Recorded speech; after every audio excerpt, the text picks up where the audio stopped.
നമസ്കാരം.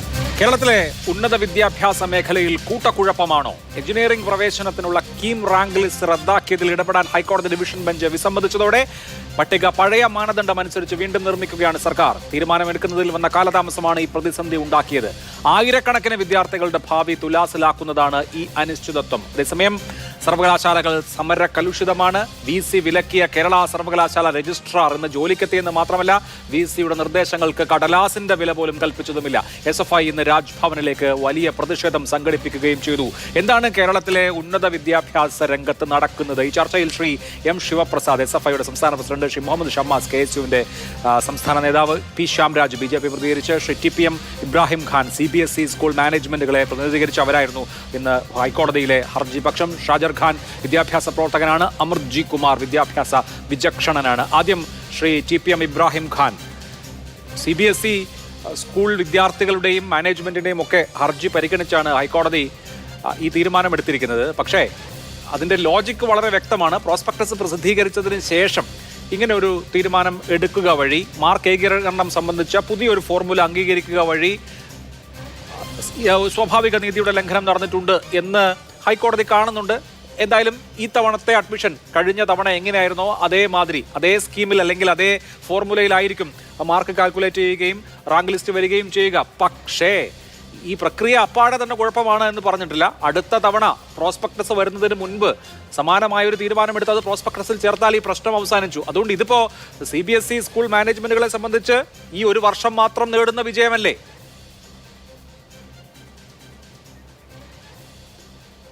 അതായത് ഈ കോടതി വിധികളിലൂടെ നടന്നിട്ടുള്ളത് ഒരു യഥാർത്ഥത്തിൽ ഉള്ള ഒരു സത്യം പുറത്തു വരികയും നീതി നിഷേധിക്കപ്പെട്ടവർക്ക് നീതി നൽകുകയും ചെയ്യപ്പെടുന്നു.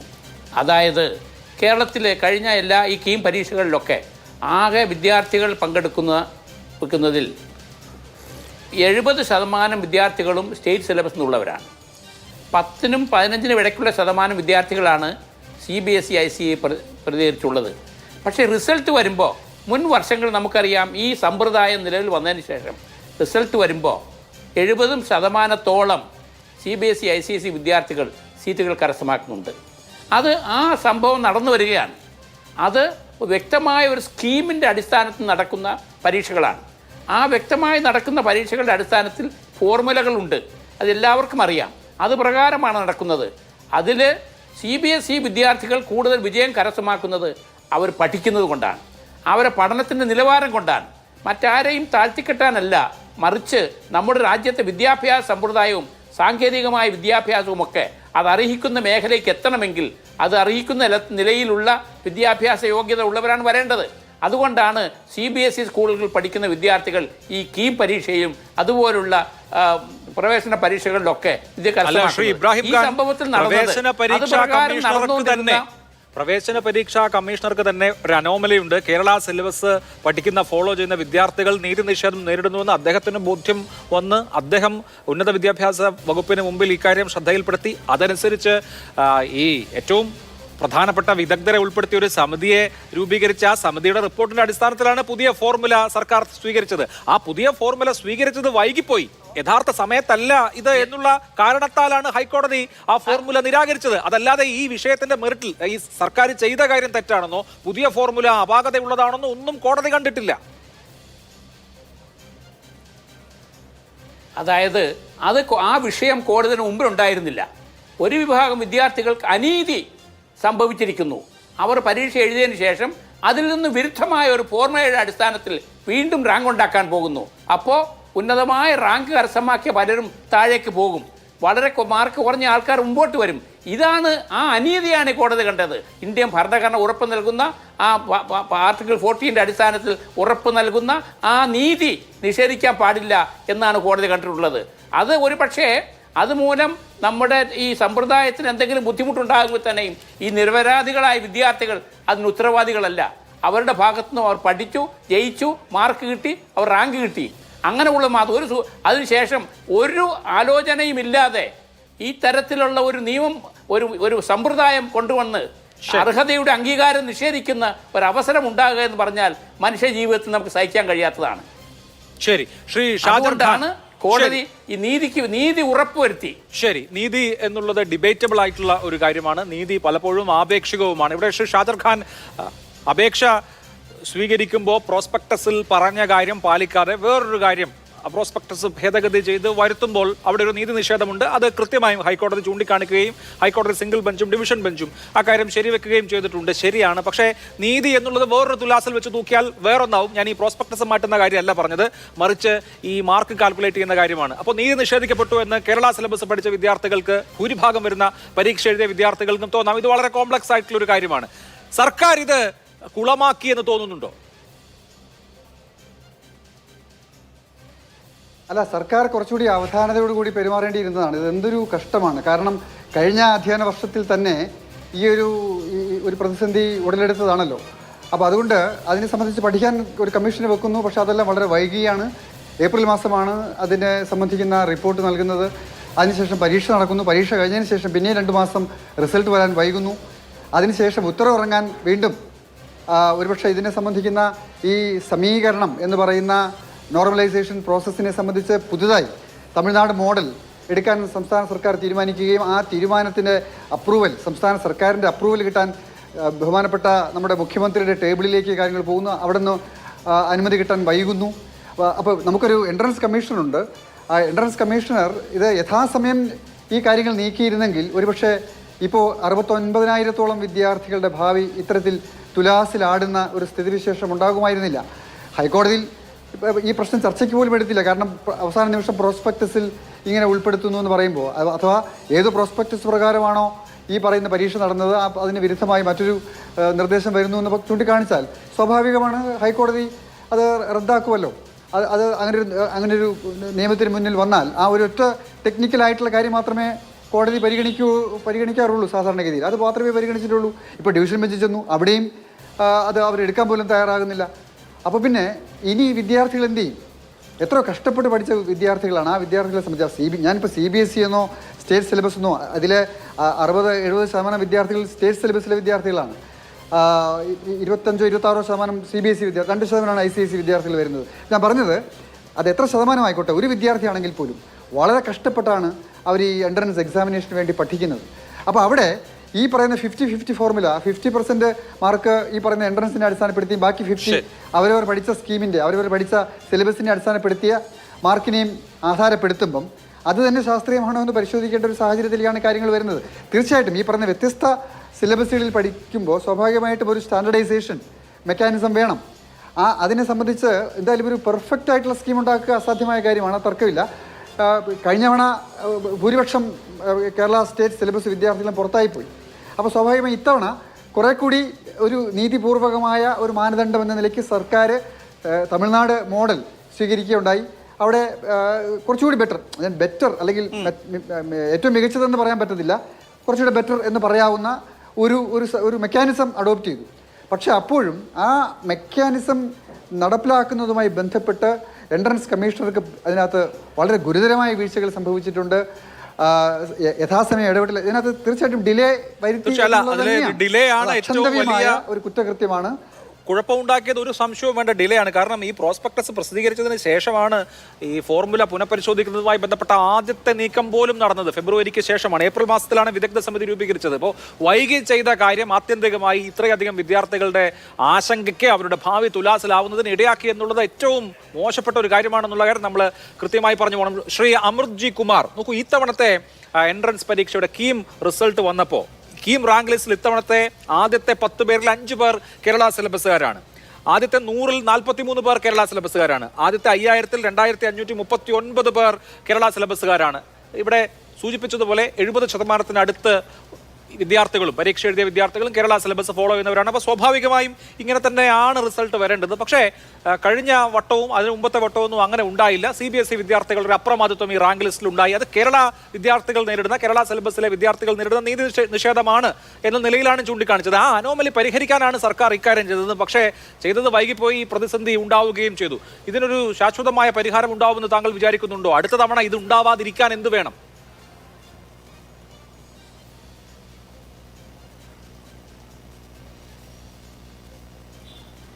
മ്യൂട്ടാണ്, ഒന്ന് മ്യൂട്ട് മാറ്റും. അഭിലാഷ് കേൾക്കാമോ? കേൾക്കാം. അഭിലാഷ്, ഈ പ്രശ്നം പെട്ടെന്നുണ്ടായ ഒരു പ്രശ്നം, ഒരു ഇഷ്യൂ ആണെന്ന് ഞാൻ വിചാരിക്കുന്നില്ല. കാരണം 2011 പ്രോസ്പെക്ടസ് കമ്മിറ്റി രൂപീകരിക്കപ്പെടുകയും പ്രോസ്പെക്ടസ് കമ്മിറ്റി അതിന്റെ വിശദമായിട്ടുള്ള പ്രോസ്പെക്ടസ് തയ്യാറാക്കുകയും ചെയ്തു. ഇപ്പൊ ഏതാണ്ട് 14 വർഷത്തോളം കഴിഞ്ഞല്ലോ.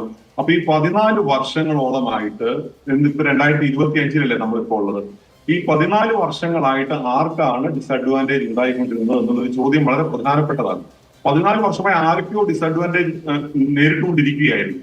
അപ്പോ ഈ കീം എക്സാമിനേഷന്റെ തലേ ദിവസം അല്ലെങ്കിൽ അടുത്ത ദിവസങ്ങളിൽ ഒരു റിവ്യൂ കമ്മിറ്റിയെ അപ്പോയിന്റ് ചെയ്ത് ആ റിവ്യൂ കമ്മിറ്റിയുടെ എക്സ്പെർട്ട് ഒപ്പീനിയന്റെ അടിസ്ഥാനത്തിൽ സ്റ്റാൻഡർഡൈസേഷനെ റീഫിക്സ് ചെയ്യുക എന്നുള്ളത് നികുതി കഴിഞ്ഞ 14 വർഷത്തെ വിളംബത്തിന് ഒരു ഉത്തരമല്ല യഥാർത്ഥത്തിൽ. അങ്ങനെ ചെയ്യണം എന്നുണ്ടായിരുന്നെങ്കിൽ 14 വർഷത്തെ ഗ്യാപ്പിനിടയിൽ എപ്പോൾ വേണമെങ്കിലും അവർക്ക് ചെയ്യാമായിരുന്നു എന്നുള്ളതാണ്. അപ്പൊ ഇതിനൊരു ശാശ്വത പരിഹാരം എന്ന് പറയുന്നത് യഥാർത്ഥത്തിൽ കൃത്യമായിട്ട് പ്രോസ്പെക്ടസ് കമ്മിറ്റിയെ റീ അപ്പോയിന്റ് ചെയ്തുകൊണ്ട് പ്രോസ്പെക്ടസ് കമ്മിറ്റിയുടെ വിശദമായിട്ടുള്ള പഠനങ്ങൾ നടത്തി അതിന്റെ അടിസ്ഥാനത്തിൽ ഈ പ്രോസ്പെക്ടസ് ആവിഷ്കരിക്കുക എന്നുള്ളത് തന്നെയാണ്. അതിനു വേണ്ടിയിട്ട് എനിക്ക് തോന്നുന്നത് ഒരു ചെറിയ ഒരു ഇടവേളയ്ക്കുള്ളിൽ സ്റ്റാൻഡർഡൈസേഷൻ റിവ്യൂ കമ്മിറ്റി മാത്രം വന്നതുകൊണ്ട് പ്രശ്നം പരിഹരിക്കപ്പെടുന്നില്ല. മറിച്ച് സ്റ്റാൻഡർഡൈസേഷൻ റിവ്യൂ കമ്മിറ്റിക്ക് അപ്പുറത്തേക്ക് പ്രോസ്പെക്ടസ് കമ്മിറ്റി തന്നെ നിലവിൽ വരണം. പ്രോസ്പെക്ടസ് കമ്മിറ്റി നിലവിൽ വരുമ്പോൾ ഈ മെഡിക്കൽ കോഴ്സുകൾക്ക്, എഞ്ചിനീയറിംഗ് കോഴ്സുകൾക്ക്, അതുപോലെ തന്നെ ആർക്കിടെക്ചർ കോഴ്സുകൾക്ക്, പാരാമെഡിക്കൽ കോഴ്സുകൾക്കൊക്കെ തന്നെ ഓരോ സബ്ജക്റ്റിനും ആവശ്യമുള്ള കൃത്യമായിട്ടുള്ള വെയിറ്റേജ് എത്രയാണെന്നുള്ളതിനെ കുറിച്ച് അതാത് മേഖലകളിലെ എക്സ്പേർട്ടുകൾ അവരുടെ ഒപ്പീനിയൻ പറയേണ്ടതുണ്ട്. അങ്ങനെ പറഞ്ഞു കഴിഞ്ഞാൽ മാത്രമേ നമുക്ക് അതിനകത്തൊരു ഫിക്സേഷൻ കൊണ്ടുവരാൻ പറ്റുള്ളൂ. കോമൺ ആയിട്ടുള്ള ഒരു ഫിക്സേഷൻ അപ്പുറത്തേക്ക് ഓരോ വിഷയങ്ങൾക്കും ആവശ്യമായിട്ടുള്ള വെയിറ്റേജ് 1:1:1 എന്നുള്ള വെയിറ്റേജ് ആണെങ്കിൽ അങ്ങനെ, അല്ലെങ്കിൽ 5:3:2 ആണെങ്കിൽ അങ്ങനെ, ആ വെയിറ്റേജ് കൊണ്ടുവന്ന് ഡിസൈഡ് ചെയ്യുന്നതിന് പ്രധാനപ്പെട്ട റൂള് വഹിക്കേണ്ട അതാത് മേഖലകളിലെ വിദഗ്ധരാണ്. ഇപ്പൊ മെഡിക്കൽ ആണെങ്കിൽ മെഡിക്കൽ വിദഗ്ധരാണ്. അത്തരത്തിൽ വിശദമായിട്ടുള്ള ചർച്ചകൾ നടത്തി മുന്നോട്ട് വന്നാൽ മാത്രമേ നമുക്ക് ഇതിനൊരു ശാശ്വതമായിട്ടുള്ള പരിഹാരം കണ്ടെത്താൻ സാധിക്കൂ എന്നാണ് ഞാൻ വിചാരിക്കുന്നത്. യെസ്, ഈ ശാശ്വത പരിഹാരത്തിലേക്ക് പോകാൻ നിശ്ചയമായും അടുത്ത തവണയെങ്കിലും സർക്കാർ നിർബന്ധിതമാകുമെന്നുള്ള കാര്യത്തിൽ സംശയമില്ല. ശ്രീ മുഹമ്മദ് ഷമ്മാസ്, ഇപ്പോൾ ആത്യന്തികമായി സംഭവിച്ചിരിക്കുന്നത് ഇത്തവണ എഞ്ചിനീയറിംഗ് എൻട്രൻസ് എഴുതിയ വിദ്യാർത്ഥികൾ വലിയ ആശങ്കയിലായി. ഇപ്പോഴത്തെ റാങ്ക് പട്ടികയിൽ നല്ല റാങ്ക് കിട്ടി, അപ്പോൾ ഉദ്ദേശിച്ച അല്ലെങ്കിൽ ആഗ്രഹിച്ച കോളേജിൽ ജോയിൻ ചെയ്യാം എന്ന സ്വപ്നത്തിൽ ഇന്നലെ വരെ ഇരുന്ന ആളുകൾ ഇപ്പോൾ ഈ രാത്രിയിലും വലിയ ആശങ്കയിലാണ്. പുതുക്കിയ പട്ടികയിലെ റാങ്ക് എത്രയാണെന്ന് അവർക്ക് അറിയില്ല. ആ റാങ്ക് അനുസരിച്ച് മുമ്പ് വിചാരിച്ചതുപോലെ ഞങ്ങൾ ഉദ്ദേശിച്ച വിദ്യാഭ്യാസ സ്ഥാപനത്തിൽ നിന്ന് പ്രവേശനം കിട്ടുമോ എന്നുള്ളത് അറിയില്ല. പുതിയ റാങ്ക് പട്ടിക വരുമ്പോൾ മാത്രമേ അപ്പോഴത്തെ റാങ്ക് എന്താണ് എന്നുള്ളത് മനസ്സിലാവുള്ളൂ. ഒരു തരത്തിലുള്ളൊരു ട്രോമയിലൂടെ ആ വിദ്യാർത്ഥി സമൂഹം കടന്നു പോകേണ്ടി വരുന്നു. ആ റാങ്ക് ലിസ്റ്റിലുള്ള ഓരോരുത്തരും കടന്നു പോകേണ്ടി വരുന്നു എന്നുള്ളത് യാതൊരു തർക്കവുമില്ലാത്ത കാര്യമാണ്. അപ്പോൾ ഒന്നാം റാങ്ക് കിട്ടിയ ആൾക്ക് പുതിയ റാങ്ക് ലിസ്റ്റ് വരുമ്പോൾ എൻ്റെ റാങ്ക് എത്രയായിരിക്കും എന്ന വലിയ ടെൻഷൻ ഉണ്ടാവും ഇന്ന് രാത്രി എന്നുള്ള കാര്യത്തിൽ ഒരു സംശയവുമില്ല. അപ്പോൾ ഇത് ഉണ്ടാക്കി വെച്ചൊരു കുഴപ്പമാണ്. കോടതിക്ക് മുമ്പിൽ വേറെ വഴിയുമില്ലായിരുന്നു. ഇതെങ്ങനെ പരിഹരിക്കുമെന്നാണ് വിചാരിക്കുന്നത്?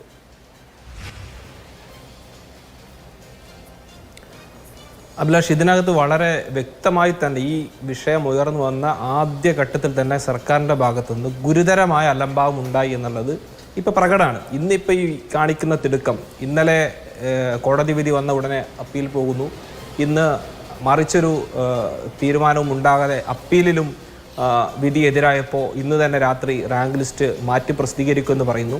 ആ രീതിയിലേക്കൊക്കെ ഇപ്പോൾ സർക്കാർ കാണിക്കുന്ന തിടുക്കത്തിൻ്റെ 10% നേരത്തെ കാണിച്ചിരുന്നുവെങ്കിൽ ഈ അനാവശ്യമായ ഒരു സാഹചര്യത്തെ ഒഴിവാക്കാൻ സാധിക്കുമായിരുന്നു എന്ന വിശ്വാസം തന്നെയുണ്ട്.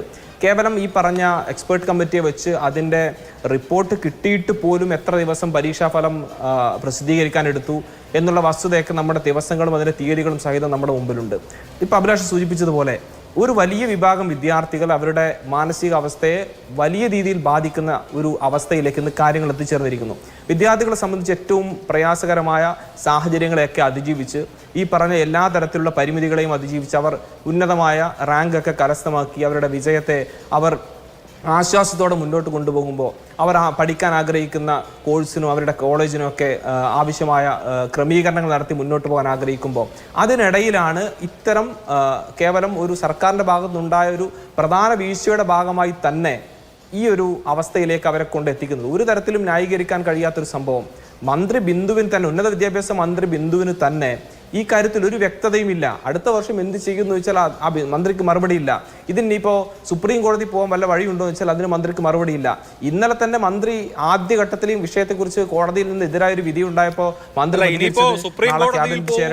അല്ലെങ്കിൽ ഈ പറഞ്ഞതുപോലെ മുഖ്യമന്ത്രി കാര്യമല്ല. കാരണം AICTE സമയക്രമം അനുസരിച്ച് ഓഗസ്റ്റ് 14 പ്രവേശനം കഴിയണം. ഇനി സുപ്രീം കോടതിയിൽ പോയി ഇത്രയും വിദ്യാർത്ഥികളുടെ ഭാവി കളയുക എന്ന് പറയുന്നത് പോസിബിളേ അല്ല. അത് തന്നെയാണ് ആ പ്രായോഗികമായി നടപ്പിലാകാത്ത ഒരു കാര്യം. ഇത് ഏതെങ്കിലും, ഞാൻ തുടക്കത്തിൽ സൂചിപ്പിച്ചത്, ഏതെങ്കിലും ഘട്ടത്തിൽ കഴിഞ്ഞ ദിവസം പുറത്തു വന്നൊരു വിഷയമോ ഈ പറഞ്ഞ സമീകരണ ഫോർമുലയുടെ മാറ്റവും അതിൻ്റെ രീതിയെക്കുറിച്ചുള്ള ചിന്താഗതി ഒന്നും പെട്ടെന്നൊരു സുപ്രഭാതത്തിൽ ഉണ്ടായതല്ലോ. ഈ അധ്യയന വർഷം തുടക്കത്തിൽ തന്നെ ഇതിൻ്റെ എല്ലാ കാര്യങ്ങളെക്കുറിച്ചും വിശദമായി ഏത് രീതിയിൽ നടപ്പിലാക്കാം എന്ന് സംബന്ധിച്ച് ഉൾപ്പെടെ എന്താണ് അതിൻ്റെ പോരായ്മ, ഏത് രീതിയിലാണ് ഇത് വിദ്യാർത്ഥികളെ ബാധിക്കുന്നത്, കേരള സിലബസിലെ വിദ്യാർത്ഥികളെ ഏത് രീതിയിൽ ബാധിക്കുന്നു, CBSE ഉൾപ്പെടെയുള്ള മറ്റ് സിലബസിൽ പഠിക്കുന്ന വിദ്യാർത്ഥികളെ സംബന്ധിച്ച് അതിൽ എന്തൊക്കെ പരിഹാരങ്ങൾ ഉണ്ടാക്കാം, എന്തൊക്കെ ക്രമീകരണങ്ങൾ നടത്താം എന്ന നിർദ്ദേശങ്ങൾ സഹിതം വിവിധ സംഘടനകൾ ഉൾപ്പെടെ ഇതുമായി ബന്ധപ്പെട്ട് പ്രവർത്തിക്കുന്ന അധ്യാപകർ ഉൾപ്പെടെയുള്ള ആളുകൾ വളരെ കൃത്യമായി ഉത്തരവാദിത്തപ്പെട്ട മന്ത്രിയും മുഖ്യമന്ത്രിയും ഈ പറയുന്ന എൻട്രൻസ് കമ്മീഷൻ ഉൾപ്പെടെ മുഴുവൻ ആളുകൾക്കും കൃത്യമായ നേരത്തെ കാലക്കൂട്ടി വിവരങ്ങൾ കൈമാറിയിട്ടും പരാതികൾ നൽകിയിട്ടും ഈ പറഞ്ഞ അപേക്ഷകളായി നൽകിയിട്ടും എന്തിനേറെ പറയുന്നു പ്രത്യക്ഷ സമരം വരെ നടത്തിയിട്ടും ഈ പറഞ്ഞ ഇതിൻ്റെ അപ്രായോഗികത പരിഹരിക്കണം, ഇതിനകത്ത് വലിയ വിവേചനമുണ്ട്, ഇത് കഴിഞ്ഞ കുറെ നാളുകളായി തുടരുന്നു, അതിനകത്ത് ഇത്തവണയെങ്കിലും ഒരു മാറ്റം വേണമെന്ന് നേരത്തെ കാലയെ കൂട്ടി സമരം ഉൾപ്പെടെ പ്രതിഷേധം പ്രത്യക്ഷമായി രേഖപ്പെടുത്തിയിട്ട് പോലും ഈ അവസാന നിമിഷത്തിലേക്ക് എന്തിന് കാത്തുനിന്ന വലിയ ചോദ്യമുണ്ട്. ആ ചോദ്യം തന്നെയാണ് ഇപ്പൊ ഈ വിദ്യാർത്ഥികളെയൊക്കെ ആശങ്കയിലാട്ടുന്നത്. ഇന്നിപ്പോ താങ്കൾ നേരത്തെ സൂചിപ്പിച്ചതുപോലെ തന്നെ ഇന്നലെ കഴിഞ്ഞ ദിവസം ഈ റാങ്ക് ലിസ്റ്റ് പ്രസിദ്ധീകരിച്ചപ്പോൾ 1ാം റാങ്കും മികച്ച വിജയവും മികച്ച റാങ്കും നേടിയ സ്റ്റേറ്റ് സിലബസിലെ വിദ്യാർത്ഥികൾ വീണ്ടും ഈ റാങ്ക് ലിസ്റ്റ് ഇന്ന് രാത്രി പുനഃക്രമീകരിക്കുമ്പോൾ അതിനകത്ത് കടന്നു വരും നീ പറഞ്ഞ ആർക്കെങ്കിലും പറയാൻ വേണ്ടി കഴിയുമോ? അവരെത്രത്തോളം പ്രതീക്ഷയോടുകൂടി ആയിരിക്കും അവരുടെ വിദ്യാഭ്യാസത്തെ കണ്ടിട്ടുണ്ട്? ആരും ഇവിടെ ഏതെങ്കിലും തരത്തിൽ CBSE പഠനം പൂർത്തിയാക്കുന്ന വിദ്യാർത്ഥികൾ മോശക്കാരാണെന്നോ കേരള സ്റ്റേറ്റ് സിലബസിൽ പഠിക്കുന്ന വിദ്യാർത്ഥികൾ മോശക്കാരാണെന്ന രീതിയിലുള്ള ഒരു വേർതിരിവിന്റെ ഒന്നും ആവശ്യമില്ല. ഇതിനകത്ത് പോലും ആശയക്കുഴപ്പം ഉണ്ടാക്കാൻ പരസ്പരം അത്ര ഒരു ചേരിതിരിവിന്റെ ഒരു സ്വഭാവത്തിലേക്ക് ഇതിനെ കൊണ്ടുപോകാനുള്ള ശ്രമങ്ങളൊക്കെ വേറൊരു നടക്കുന്നു. ആത്യന്തികമായി നമ്മൾ വിദ്യാഭ്യാസ മേഖലയുടെ നിലവാരത്തെ വേർതിരിവില്ലാത്ത വിവേചനമില്ലാത്ത കൃത്യമായ എല്ലാ ആളുകൾക്കും പ്രാതിനിധ്യം ഉറപ്പാക്കുന്ന അവരുടെ കഴിവിനെയും അവരുടെ ശേഷിയെയും കൃത്യമായി വിലയിരുത്തി അതിന്റെ അടിസ്ഥാനത്തിൽ അവരുടെ ഉപരിപഠനത്തിന് ആവശ്യമായ സൗകര്യം ഒരുക്കാൻ കഴിയുന്ന ഒരു സംവിധാനം രൂപപ്പെടുത്തിയെടുക്കുന്നതിൽ സംസ്ഥാനത്തെ വിദ്യാഭ്യാസ വകുപ്പ് ഉൾപ്പെടെയുള്ള ഭരണ സംവിധാനം പരാജയപ്പെട്ടിരിക്കുന്നു. അതിൽ കോടതിയുടെ മെക്കിട്ട് കയറിയിട്ടോ കോടതിയിൽ നിന്ന് എതിരഭിപ്രായം ഉണ്ടായി ഞങ്ങൾ എന്ത് ചെയ്യാനെന്ന് കൈമലർത്തിയിട്ടോ കാര്യമില്ല. ഇത് വിദ്യാർത്ഥികളുടെ ഭാവിയെ കൂടെ മാനസിക നിലയെ പോലും വലിയ ഗുരുതരമായി സ്വാഭാവികം. SFIയുടെ മറുപടി എനിക്ക് അക്കാര്യത്തിൽ ആവശ്യമുണ്ട്. ശിവപ്രസാദ് ഇപ്പോൾ ചേരും. മുൻപ് ശ്രീ ശ്യാംരാജ്, ഇവിടെ ഉള്ള ഒരു പ്രധാനപ്പെട്ട പ്രശ്നം കഴിഞ്ഞ 14 വർഷമായി സ്വീകരിച്ചു വരുന്ന ഫോർമുല കേരള സിലബസ് ഫോളോ ചെയ്യുന്ന കേരള സിലബസിൽ പഠിച്ച വിദ്യാർത്ഥികൾക്ക് വലിയ അനീതിയാണ് എന്ന് നേരത്തെ തന്നെ ചൂണ്ടിക്കാണിക്കുന്നുണ്ട്. കഴിഞ്ഞ തവണ 27 മാർക്കിന്റെ വരെ കുറവോ അല്ലെങ്കിൽ നഷ്ടമാണ് ആ വിദ്യാർത്ഥികൾ നേരിടുന്നത് എന്നാണ് ചൂണ്ടിക്കാണിക്കുന്ന കാര്യം. അത് പരിഹരിക്കാനാണ് സർക്കാർ ഈ പുതിയ ഫോർമുല അഡോപ്റ്റ് ചെയ്തത്. 5:3:2 എന്ന PCM മാർക്കിന്റെ ഫോർമുല അഡോപ്റ്റ് ചെയ്തത്. പക്ഷേ അവസാന നിമിഷം ആയതുകൊണ്ട് തന്നെ അത് കോടതി അംഗീകരിച്ചില്ല. പ്രോസ്പെക്ടസിൽ പറഞ്ഞത് വേറെ ആയിരുന്നു എന്നുള്ളത് കൊണ്ട് തന്നെ ഇത് എങ്ങനെ പരിഹരിക്കും? ഞാൻ ചോദിക്കുന്നത് ഈ വർഷമല്ല, ഈ വർഷം ഇനി പരിഹാരമില്ല, ഈ ലിസ്റ്റ് പുനഃക്രമീകരിക്കേണ്ടി വരും. അടുത്ത വർഷം ഈ PCM ഫോർമുലയുടെ തമിഴ്നാട് മോഡൽ അഡോപ്റ്റ് ചെയ്യുന്നതിൽ കുഴപ്പമുണ്ടോ? അഭിലാഷേ, നിങ്ങൾ ഈ പറഞ്ഞെടുത്ത് പുതിയ ഫോർമുല അതെപ്പോൾ കൊണ്ടുവന്നു എന്നുള്ളതിലാണ് പ്രശ്നം. ഇപ്പോൾ നിങ്ങളിപ്പോൾ സൂചിപ്പിച്ചതുപോലെ ഇത് അവസാന ഘട്ടത്തിൽ കൊണ്ടുവന്നതാണോ പ്രശ്നം എന്നുള്ളതിനെ ലഘൂകരിച്ച് ഇതിനെ കാണരുത്. അവസാന ഘട്ടത്തിൽ കൊണ്ടുവന്നതാണിതിൻ്റെ പ്രശ്നം. നോക്കൂ, ഫോർമുലകളെ കുറിച്ചിട്ട് നമുക്ക് ചർച്ച ചെയ്യാം, ഏത് രീതിയിൽ വേണമെന്ന് നമുക്ക് ചർച്ച ചെയ്യാം. പക്ഷെ ചർച്ച നടക്കേണ്ടത് എപ്പോഴായിരുന്നു? നമ്മൾ ഈ ചർച്ച പോലും ചെയ്യുന്നത് എപ്പോഴാണ്? ബഹുമാനപ്പെട്ട ഹൈക്കോടതിയുടെ സിംഗിൾ ബെഞ്ചിൻ്റെയും ഡിവിഷൻ ബെഞ്ചിൻ്റെയും ഉത്തരവ് വന്നതിന് ശേഷമാണ് ഈ ചർച്ച ചെയ്യുന്നത്. നിങ്ങളെപ്പോലൊരു മാധ്യമം അത് ചർച്ച ചെയ്യുന്നതിൽ തെറ്റുമില്ല, കാരണം ഓരോ വിഷയം ഉയർന്നു വരുമ്പോൾ ആ സമയത്താണല്ലോ ചർച്ച ചെയ്യേണ്ടത്. പക്ഷെ സർക്കാർ എന്തുകൊണ്ട് ഇത്രയും താമസിച്ചു? നിങ്ങളൊന്ന് ആലോചിച്ച് നോക്കണം. കേരളത്തിൽ നമ്മളൊക്കെ എൻട്രൻസ് എഴുതിയിട്ടുള്ള ആളുകളാണ്. നമുക്കറിയാം ഈ കുട്ടികൾ എത്രമാത്രം കഷ്ടപ്പെട്ടിട്ടാണ് പഠിക്കുന്നത്. നമ്മൾ +2 ബോർഡ് എക്സാമും ഫൈനൽ എക്സാമും ഒക്കെ കഷ്ടപ്പെട്ട് പഠിച്ചു. അതിൻ്റെ ചൂടാറും മുമ്പ്, അതിന് അവധിയെടുക്കും മുമ്പ് അടുത്ത എൻട്രൻസിന് വേണ്ടി പ്രിപ്പയർ ചെയ്യലാണ്. അത് കേരള എൻട്രൻസ് മാത്രമല്ല, വിവിധ രീതിയിലുള്ള എൻട്രൻസുകൾ പ്രിപ്പയർ ചെയ്യലാണ്. അതിനിടയിൽ ആ പരീക്ഷ എഴുതി റാങ്ക് ലിസ്റ്റിൽ പേര് വന്നപ്പോൾ പറയാണ് ഇത് ക്യാൻസൽ ചെയ്യണം. ഇതിൻ്റെ യഥാർത്ഥ ഉത്തരവാദികൾ ആരാ? സർക്കാരല്ലേ? ഞാൻ ചോദിക്കട്ടെ, ഒരു എക്സാം എഴുതി അതിൻ്റെ റിസൾട്ട് വരുന്നതിന് ശേഷമാണ് ഒരു പ്രോസ്പെക്ടസിൽ മാറ്റങ്ങൾ വരുന്നത്. നമ്മളിപ്പോൾ ക്രിക്കറ്റ് കളി കാണാറുണ്ട്. ക്രിക്കറ്റ് കളിയിൽ ഫ്രീ ഹിറ്റിൽ 6 ഔട്ടായിട്ടുണ്ടെങ്കിൽ ഔട്ടല്ല. ഇപ്പോൾ ഒരു ടീം ബാറ്റ് ചെയ്തപ്പോൾ ആ ടീമിനോട് പറയുകയാണ് നിങ്ങൾ ഫ്രീ ഹിറ്റിൽ 6 അടിച്ച് ഔട്ടായിട്ടുണ്ടെങ്കിൽ ഔട്ടല്ല, നിങ്ങൾക്ക് റൺസ് കിട്ടും എന്ന് പറയുന്നു. അടുത്ത ടീം ബാറ്റ് ചെയ്യാൻ നേരത്തെ ഫ്രീ ഹിറ്റിൽ 6 അടിച്ച് ഔട്ടായപ്പോഴത്തേക്ക് പറയാതെ നിങ്ങൾ ഔട്ടാകുക. ഇതാണ് നിലവിൽ സംഭവിച്ചിട്ടുള്ളത്. ഒരു പ്രോസ്പെക്ടസ് അനുസരിച്ചിട്ട് കേരളത്തിലെ വിദ്യാർത്ഥികൾ മുഴുവൻ എക്സാം എഴുതുകയും എക്സാമിൻ്റെ റാങ്ക് ലിസ്റ്റ് വരികയും വന്നു കഴിഞ്ഞപ്പോഴത്തേക്ക് ദാ പറയുന്നു നിങ്ങളുടെ ഈ റാങ്ക് ലിസ്റ്റ് മൊത്തം ക്യാൻസൽ ചെയ്യാൻ പോവാണ്, നിങ്ങളുടെ നിയമങ്ങൾ മൊത്തം മാറ്റാൻ പോവുകയാണെന്ന്. ഇത്ര വിവരം കെട്ട ഒരു വിദ്യാഭ്യാസ വകുപ്പ്, ഉന്നത വിദ്യാഭ്യാസ വകുപ്പ് മന്ത്രി കേരളത്തിൻ്റെ ചരിത്രത്തിലുണ്ട് എന്നെനിക്ക് തോന്നുന്നില്ല. ഇന്ന് ഞാൻ ബഹുമാനപ്പെട്ട മന്ത്രിയുടെ ബൈറ്റ് കാണുകയായിരുന്നു. നിങ്ങളും അഭിലാഷും ഈ ചർച്ച കണ്ടുകൊണ്ടിരിക്കുന്ന ആളുകൾ ആ ബൈറ്റ് ഒന്നോടെ അടുത്തുനിന്ന് കണ്ടു നോക്കണം. ബഹുമാനപ്പെട്ട മന്ത്രിക്ക് ഈ സംഭവം എന്താണെന്ന് മനസ്സിലായിട്ടില്ല. ഇതെന്താണ് സംഭവിക്കുന്നത്, എന്തുകൊണ്ടാണ് ഇങ്ങനെ ഒരു ഉത്തരവ് ഉണ്ടായത് എന്ന് പോലും മനസ്സിലായിട്ടില്ല. പിന്നെയാണ് സാധാരണക്കാരോട് സംസാരിക്കുന്നത്. അപ്പോൾ ഈ ഒരു വിഷയം പൂർണ്ണമായിട്ടും ഇത് ലാഘവത്തോടെ കാണേണ്ടതല്ല, പൂർണ്ണമായിട്ടും നമ്മുടെ ഉന്നത വിദ്യാഭ്യാസ രംഗത്തെ എങ്ങനെയാണോ സർക്കാർ നശിപ്പിച്ചുകൊണ്ടിരിക്കുന്നത്, എന്തുകൊണ്ടാണ് ഒരു കാര്യം അഭിലാഷം പറഞ്ഞു തീർക്കട്ടെ. ഇതിന്റെ വിഷയം എവിടെ നടക്കുന്നറിയാവും? ഒന്നാമത് ഈ ബാംഗ്ലൂരിലെയും അതോടൊപ്പം തന്നെ ചെന്നൈയിലെയൊക്കെ വിദ്യാഭ്യാസ ലോബികൾ നമ്മുടെ പിള്ളേരെ ഇവിടുന്ന് കൊത്തിക്കൊണ്ട് പോകാൻ വേണ്ടി കാത്തിരിക്കലാന്ന്. ഇവിടെ ഇത്തരത്തിലൊരു കൺഫ്യൂഷൻ ഉണ്ടാകുമ്പോൾ സംഭവിക്കുന്നത് എന്താ? നമ്മുടെ മിടുക്കരായിട്ടുള്ള ഒരുപക്ഷെ സാമ്പത്തികമായി പിന്നോട്ട് നിൽക്കുന്ന കുട്ടികൾക്ക് ഒന്നുകിൽ അവരുടെ വിദ്യാഭ്യാസം ഉന്നത വിദ്യാഭ്യാസത്തിലുള്ള എഞ്ചിനീയർ ഒക്കെ ആവാനുള്ള അവരുടെ അവസരം നഷ്ടപ്പെടും, അല്ലെങ്കിൽ ഈ വിദ്യാഭ്യാസ ലോബികൾ നമ്മുടെ കുട്ടികളെ കൊത്തിക്കൊണ്ടു പോകും. അതിനു വേണ്ടിയിട്ടുള്ള ഒരു അവസരം ഒരുക്കിയാണ് സംസ്ഥാന സർക്കാർ ചെയ്തത്. ഒരുപക്ഷെ ഇത് അത്തരത്തിലുള്ള ലോബികൾക്ക് വേണ്ടിയിട്ടുള്ള ഒരു അഡ്ജസ്റ്റ്മെന്റ് ആയിരുന്നു. കാരണം ഒരു കാര്യം ഇതൊന്നും അല്ലാതെ ഇതിനേക്ക് ചിന്തിക്കാൻ വേണ്ടിയേ സാധിക്കുന്നില്ല. കാരണം ഇത്തരത്തിലൊരു എക്സാം എഴുതിയതിനു ശേഷമൊക്കെ വീണ്ടും ഒരു പ്രോസ്പെക്ടസ് കൊണ്ടുവന്നു എന്നൊക്കെ സാമാന്യ ബോധമുള്ള ആരും ചെയ്യുന്നതല്ല. അപ്പോൾ ഈ ലോബികളെ പിന്തുണയ്ക്കാൻ വേണ്ടിയിട്ടും അവർക്ക് വേണ്ടി ചെയ്തതാണോ എന്ന് ഒരു ആരോപണം ഉന്നയിച്ചാൽ പോലും അതിനെ തെറ്റാണെന്ന് കാണാൻ വേണ്ടി പറയില്ല. അതാണ് ബിജെപിയുടെ ആരോപണം. ഞാൻ വരാം അങ്ങയിലേക്ക്. ശിവപ്രസാദ്, നോക്കൂ, ഈ അവസ്ഥ ഒന്ന് ആലോചിച്ച് നോക്കൂ. കഴിഞ്ഞ തവണത്തെ പരീക്ഷയുടെ സമയത്ത് തന്നെ, കഴിഞ്ഞ തവണത്തെ ലിസ്റ്റ് വന്നപ്പോൾ തന്നെ ഈ സർക്കാർ സ്കൂളിൽ അല്ലെങ്കിൽ കേരള സിലബസിൽ എയ്ഡഡിലോ സർക്കാരിലോ ഒക്കെ പഠിച്ച കുട്ടികളുടെ പ്രാതിനിധ്യം ഈ റാങ്ക് ലിസ്റ്റിൽ കുറവാണ്. അവരുടെ CBSE കൗണ്ടർ പാർട്ടുകളുമായി മത്സരിക്കുമ്പോൾ അവരുടെ അവസ്ഥ ഇതിൽ കൃത്യമായി പ്രാതിനിധ്യ സ്വഭാവത്തോടു കൂടി വരുന്നില്ല എന്ന് കണ്ടപ്പോൾ തന്നെ ഈ പ്രശ്നം ചൂണ്ടിക്കാണിച്ചിരുന്നു. പക്ഷെ സർക്കാർ എപ്പോഴാണ് ആക്ട് ചെയ്തത്? പ്രോസ്പെക്ടസ് ഫെബ്രുവരി മാസത്തിൽ പ്രസിദ്ധീകരിച്ചു. എന്നാൽ സർക്കാർ ഈ പറഞ്ഞ മാർക്കിന്റെ ഫോർമുല തീരുമാനിക്കാനൊരു സമിതിയെ വെച്ചത് എപ്പോഴാണ്? ഏപ്രിൽ മാസത്തിലാണ്. അതായത് പരീക്ഷ നടന്ന അതേ മാസത്തിലാണ് സർക്കാർ ഒരു ഫോർമുല വെച്ചത്. ആ ഒരു സമിതിയെ വെച്ചത്. ആ സമിതി ഒരു ഫോർമുല ശുപാർശ ചെയ്തത് ജൂൺ 2-ാം തീയതിയാണ്. അത് മന്ത്രിസഭ അംഗീകരിച്ചത് ജൂൺ 30-ാം തീയതിയാണ്. എന്നിട്ട് ഇത് പ്രോസ്പെക്ടസിൽ മാറ്റുന്നത് എന്നാണ്? ഈ ജൂലൈ 1-ാം തീയതി കീമിന്റെ റിസൾട്ട് വരുന്നതിന് 1 മണിക്കൂർ മുമ്പാണ്. ഇതുപോലെ ഒരു തട്ടിക്കൂട്ട് സംവിധാനം ഉണ്ടാക്കിയാൽ നിയമപരമായി നിലനിൽക്കില്ല എന്ന് ആർക്കാണ് അറിയാത്തത്? കേരളത്തിലെ വിദ്യാർത്ഥികളുടെ ഈ തവണ എഞ്ചിനീയറിംഗ് എൻട്രൻസ് എഴുതിയ വിദ്യാർത്ഥികളുടെ ഭാവി തുലാസിലാക്കിയതിന്റെ ഉത്തരവാദിത്തം കേരള സംസ്ഥാന സർക്കാരിനല്ലാതെ വേറെ ആർക്കാണ്? ഈ വിഷയത്തെ കുറെ കൂടി ഗൗരവത്തിൽ നമ്മൾ ചർച്ച ചെയ്യേണ്ടതായിട്ടുണ്ട്.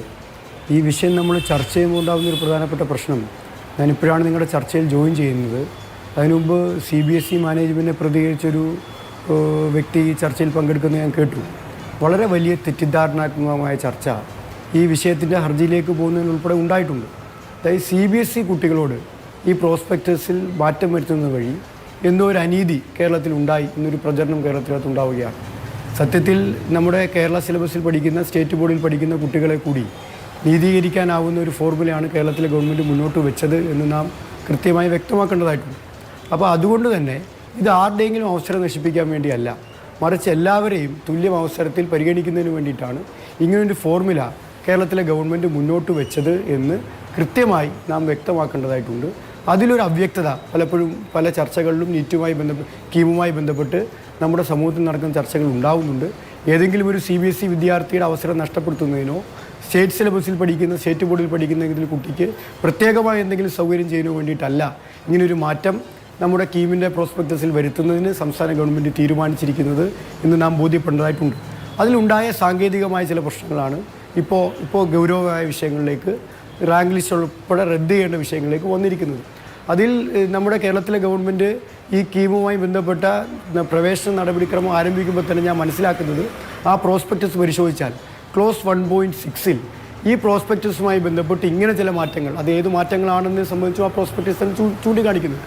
ഇങ്ങനെ ചില മാറ്റങ്ങൾ വരുത്തേണ്ടതായി വരും എന്ന് സൂചിപ്പിച്ചിരുന്നു. ആ മാറ്റങ്ങൾ കൊണ്ട് കേരളത്തിലെ ഗവൺമെൻറ് ഉദ്ദേശിച്ചത് ഇപ്പോൾ കഴിഞ്ഞ കാലങ്ങളിൽ ഉൾപ്പെടെ SFI ഉൾപ്പെടെ ആവശ്യപ്പെട്ടതാണ്, പരീക്ഷ എഴുതുന്ന മുഴുവൻ വിദ്യാർത്ഥികളെയും തുല്യമായി പരിഗണിക്കുന്ന ഒരു സംവിധാനം കീമിന്റെ റാങ്ക് ലിസ്റ്റ് തയ്യാറാകുമ്പോൾ ഉണ്ടാവണം. എന്ന കാര്യത്തിൽ സംശയമില്ല. അത് സംബന്ധിച്ച പഠനം എപ്പോൾ നടത്തേണ്ടതാണ്? കഴിഞ്ഞ കീമിന്റെ ലിസ്റ്റ് വന്നപ്പോഴും ഇതേ പ്രശ്നം ഉയർന്നല്ലോ. ഇതേ പ്രശ്നം ഞാൻ പറയുന്നത് കേരള സിലബസിലുള്ള വിദ്യാർത്ഥികൾക്ക് നീതി കിട്ടുന്നില്ല എന്ന പ്രശ്നം ഉയർന്നല്ലോ. ആ സമയത്ത് സർക്കാരിന് ഒരു സമിതി രൂപീകരിക്കാമല്ലോ. ആ സമിതിയുടെ റിപ്പോർട്ട് അനുസരിച്ച് ഇക്കാര്യത്തിൽ പ്രോസ്പെക്ടസിൽ മാറ്റം വരുത്താമല്ലോ. പ്രോസ്പെക്ടസ് മാറ്റാതെ പ്രോസ്പെക്ടസ് പ്രസിദ്ധീകരിച്ചതിന് ശേഷം എൻട്രൻസ് പരീക്ഷ നടത്തുന്ന സമയത്ത് ഒരു സമിതിയെ രൂപീകരിക്കുകയും എൻട്രൻസ് പരീക്ഷ കഴിഞ്ഞ് അതിന്റെ റിസൾട്ട് വരുന്നതിന് തലേ ദിവസം മാത്രം ആ റിപ്പോർട്ട് അംഗീകരിക്കുകയും ചെയ്തിട്ട് റിസൾട്ട് വരുന്നതിന് 1 മണിക്കൂർ മുമ്പ് പ്രോസ്പെക്ടസ് മാറ്റിയാൽ അത് എങ്ങനെ നിലനിൽക്കാനാണ് സാർ? കേരള സർക്കാർ ഇത്രയും അലംഭാവത്തോടു കൂടിയാണോ ഇതുപോലെ ഗൗരവതരമായ ഒരു വിഷയത്തെ കാണേണ്ടത്? അല്ല, അതിൽ നാം കാണേണ്ടത് എടുപിടി എന്ന് പറഞ്ഞ് തീരുമാനിക്കാൻ കഴിയുന്ന ഒരു വിഷയമല്ല ഇത് എന്ന് നമുക്ക് എല്ലാവർക്കും അറിയാം. ഇതിനെ സംബന്ധിച്ച് സാങ്കേതികമായ കൃത്യമായ പഠനം നടക്കേണ്ടതായിട്ടുണ്ട് എന്നതാണ് കഴിഞ്ഞ വർഷം വിമർശനം ഉന്നയിക്കുമ്പോൾ ഞങ്ങളെല്ലാവരും മുന്നോട്ട് വെച്ചത്. അതിൻ്റെ അടിസ്ഥാനത്തിൽ തന്നെ പ്രോസ്പെക്ടസ് തയ്യാറാക്കുമ്പോൾ അതിനകത്ത് കൃത്യമായി ഞാൻ ആ പ്രോസ്പെക്ടസ് പരിശോധിച്ചു. ആ പ്രോസ്പെക്ടസിനകത്ത് തന്നെ കൃത്യമായി പറയുന്നുണ്ട്, ക്ലോസ് 1.6 ഞാൻ ആ ക്ലോസാണ് ചൂണ്ടിക്കാണിച്ചത്. ആ ക്ലോസിനകത്ത് പറയുന്നുണ്ട് ഇതുമായി ബന്ധപ്പെട്ട് ചില മാറ്റങ്ങൾ വരുത്തേണ്ടതായിട്ടുണ്ട്. ആ മാറ്റങ്ങൾ വരുത്തുന്നതിന് ഇന്ന കാര്യങ്ങളാണ് ആ മാറ്റങ്ങൾ വേണ്ടത്. ആ മാറ്റങ്ങൾ വരുത്തുന്നതിന് പ്രോസ്പെക്ടസ് കമ്മിറ്റി തയ്യാറാക്കുമ്പോൾ തന്നെ ഗവൺമെൻറ്റിനെ അധികാരപ്പെടുത്തിയിട്ടാണ് ആ പ്രോസ്പെക്ട് തയ്യാറാക്കപ്പെട്ടത്. സംയുക്ത സമിതി നിയോഗിക്കുന്നു. വിദഗ്ധ സമിതി വളരെ വിശദമായി തന്നെ വിവരങ്ങൾ പഠിക്കുന്നു. വിദ്യാർത്ഥികളുടെ നിർദ്ദേശങ്ങൾ ഉൾപ്പെടെ കഴിഞ്ഞ കാലങ്ങളിൽ വന്ന വിമർശനങ്ങൾ പഠിക്കുന്നു. അതിൻ്റെ അടിസ്ഥാനത്തിൽ ഇത് തികച്ചും സ്റ്റാറ്റിസ്റ്റിക്കലായി തയ്യാറാക്കപ്പെടുന്ന ഒരു ഫോർമുലയാണ്. ഇവിടെ ഇവരെല്ലാം സൂചിപ്പിച്ചുകൊണ്ട് ഞാൻ ഇതിലേക്ക് കടക്കാൻ ആഗ്രഹിക്കുന്നു. ഒരു നോർമലൈസേഷൻ, ഒരു സ്റ്റാൻഡേർഡൈസേഷനാണ് നമുക്ക് ആവശ്യം. അത് കേവലം ഒരു മന്ത്രിസഭാ യോഗത്തിനോ അല്ലെങ്കിൽ ഏതെങ്കിലും ഒരു കമ്മിറ്റിക്കോ മാത്രം പെട്ടെന്ന് കൂടി തീരുമാനിക്കാൻ കഴിയുന്നതല്ല എന്ന വസ്തുത നമുക്ക് എല്ലാവർക്കും അറിയാം. ഇത് വിശദമായ വിദഗ്ധമായ പഠനത്തിന് ശേഷം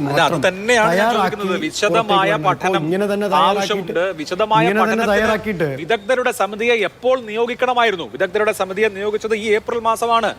ഈ ഏപ്രിൽ മാസം വിദഗ്ധരെ സമിതിയെ നിയോഗിക്കുന്നതിന് 2 മാസം മുമ്പേ പ്രോസ്പെക്ടസ് പ്രസിദ്ധീകരിച്ചു കഴിഞ്ഞു. SFI തന്നെ കഴിഞ്ഞ തവണ ചൂണ്ടിക്കാണിച്ചിട്ടുണ്ട് ഈ അനോമലി എന്ന് താങ്കൾ പറഞ്ഞല്ലോ. അപ്പോൾ ഉന്നത വിദ്യാഭ്യാസ വകുപ്പിന് വിദഗ്ധരടങ്ങിയ ഒരു സമിതിയെ നിയോഗിക്കാമല്ലോ. അതിൽ എന്തെങ്കിലും തടസ്സമുണ്ടോ? ഈ വിഷയം ഗൗരവപൂർണ്ണമായി കാണുന്നുവെങ്കിൽ വിദഗ്ധരുടെ സമിതിയെ മുൻപ് വിമർശനം ഉന്നയിച്ച ഘട്ടത്തിലെ നിയോഗിക്കാം. അവരുടെ പഠന റിപ്പോർട്ട് അവർ സമയമെടുത്ത് പഠിച്ചിട്ട് അവരുടെ റിപ്പോർട്ട് സമയമെടുത്ത് മനസ്സിലാക്കി അത് ഉൾക്കൊണ്ട് അവരുടെ ശുപാർശകളിൽ എടുക്കേണ്ടതെടുത്ത് ഒരു പ്രോസ്പെക്ടസ് തയ്യാറാക്കാമായിരുന്നു ഈ വർഷം ആദ്യം. അത് ചെയ്യാത്തത് കൊണ്ടാണ് ഇപ്പോൾ ഈ പ്രശ്നം ഉണ്ടായതെന്നാണ് ഞാൻ പറയുന്നത്. അല്ല, അതിൽ ഞാൻ മനസ്സിലാക്കുന്ന കാര്യമാണ് ഞാൻ നിങ്ങളോട് പങ്കുവച്ചത്. ഞാൻ മനസ്സിലാക്കുന്നത് ഇങ്ങനെ ഒരു സമീകരണം നമുക്ക് വരുത്തേണ്ടതായി വരും എന്ന് മുൻകൂട്ടി കണ്ടിട്ടാണ് ആ പ്രോസ്പെക്ടസ് തയ്യാറാക്കപ്പെട്ടത്. ആ സമീകരണത്തിൻ്റെ കൃത്യമായ ഫോർമുല ആ ഘട്ടത്തിൽ തയ്യാറാവാതിരുന്നത് കൊണ്ടാണ് 1.6-ൽ ഇങ്ങനെ ചില സമീകരണങ്ങൾ, സ്റ്റാൻഡേർഡൈസേഷൻ നമുക്ക് ഇതിനകത്ത് വരുത്തേണ്ടതായി വരുന്നു എന്ന് മുൻകൂട്ടി സൂചിപ്പിച്ചത്. ഗവൺമെൻറ് നിലയിൽ ടെക്നിക്കലി അങ്ങനെ ഒരു പ്രോസ്പെക്ടസ് തയ്യാറാക്കപ്പെടുമ്പോൾ ഉൾപ്പെടുത്താൻ കഴിയുന്നൊരു ക്ലോസ് അതാണ്. അവിടെ ഉണ്ടായ സംഭവം എന്താണ്? ഇങ്ങനൊരു ക്ലോസ് മന്ത്രിസഭ ഉൾപ്പെടുത്തുമ്പോൾ ആ ക്ലോസിൻ്റെ അടിസ്ഥാനത്തിൽ വിദഗ്ധ സമിതി റിപ്പോർട്ട് വരുമ്പോൾ ആ റിപ്പോർട്ടിനെ അടിസ്ഥാനപ്പെടുത്തി വ്യാപകമായ തെറ്റായ പ്രചരണങ്ങൾ നമ്മുടെ സമൂഹത്തിനകത്ത് നടന്നു എന്നതാണ് നാം കാണേണ്ട ഒരു കാര്യം. ആ തെറ്റായ സമീപനം എന്ന് പറയുന്നത് CBSE വിദ്യാർത്ഥികളെ എന്തോ ദോഷമായി ബാധിക്കുന്നതാണ് ഇപ്പോൾ കേരളത്തിലെ ഗവൺമെൻറ് മുന്നോട്ട് വെച്ചിരിക്കുന്ന ഈ നിർദ്ദേശം എന്നുള്ളതാണ്. ആ തെറ്റായ പ്രചരണത്തെയാണ് നമ്മൾ ആദ്യം വ്യക്തമായി കേരളത്തിലെ ജനങ്ങളോട് അവതരിപ്പിക്കേണ്ടതായിട്ടുള്ളത്. ആ തെറ്റായ പ്രചരണം അനിവാര്യമാണ്. ഞാൻ എല്ലാവരിലേക്കും മടങ്ങിയെത്താം വളരെ ചെറിയൊരു ഇടവേളയ്ക്ക് ശേഷം. ചർച്ചയിലേക്ക് വേണ്ടി നമുക്ക് കേരളത്തിലെ സർവകലാശാലകളിൽ എന്താണ് സംഭവിക്കുന്നത് എന്ന വിഷയത്തിലേക്ക് കുറച്ചുകൂടി പോകേണ്ടതുണ്ട്. അതിനു മുൻപ് ശ്രീ ഇബ്രാഹിം ഖാൻ, ഇവിടെ ഇപ്പോൾ ചൂണ്ടിക്കാണിച്ച വിഷയത്തിൽ CBSE വിദ്യാർത്ഥികൾ എന്ത് നീതി നിഷേധമാണ് സർക്കാരിന്റെ ഈ പൊതു ഫോർമുല, ഇപ്പോഴത്തെ പുതിയ ഫോർമുല അംഗീകരിച്ചാൽ ഉണ്ടാവുക? 1:1:1 എന്ന ഫോർമുല മാറ്റി ഫിസിക്സ്, കെമിസ്ട്രി, മാത്സിന്റെ കാര്യത്തിൽ മാത്സിന് പ്രാമുഖ്യം കൊടുത്തുകൊണ്ട് 5-3-2 എന്ന ഒരു പുതിയ ഫോർമുല കൊണ്ടുവരുമ്പോൾ നീതി നിഷേധത്തിന്റെ പ്രശ്നം എങ്ങനെയാണ് ഉണ്ടാവുക? ഏതെങ്കിലും ഒരു സിലബസിലുള്ള ആളുകൾക്ക് കൂടുതലായി അവിടെ ഏത് തരത്തിലാണ് ഏതെങ്കിലും തരത്തിലുള്ള അഡ്വാൻറ്റേജ് ഉണ്ടാവുക?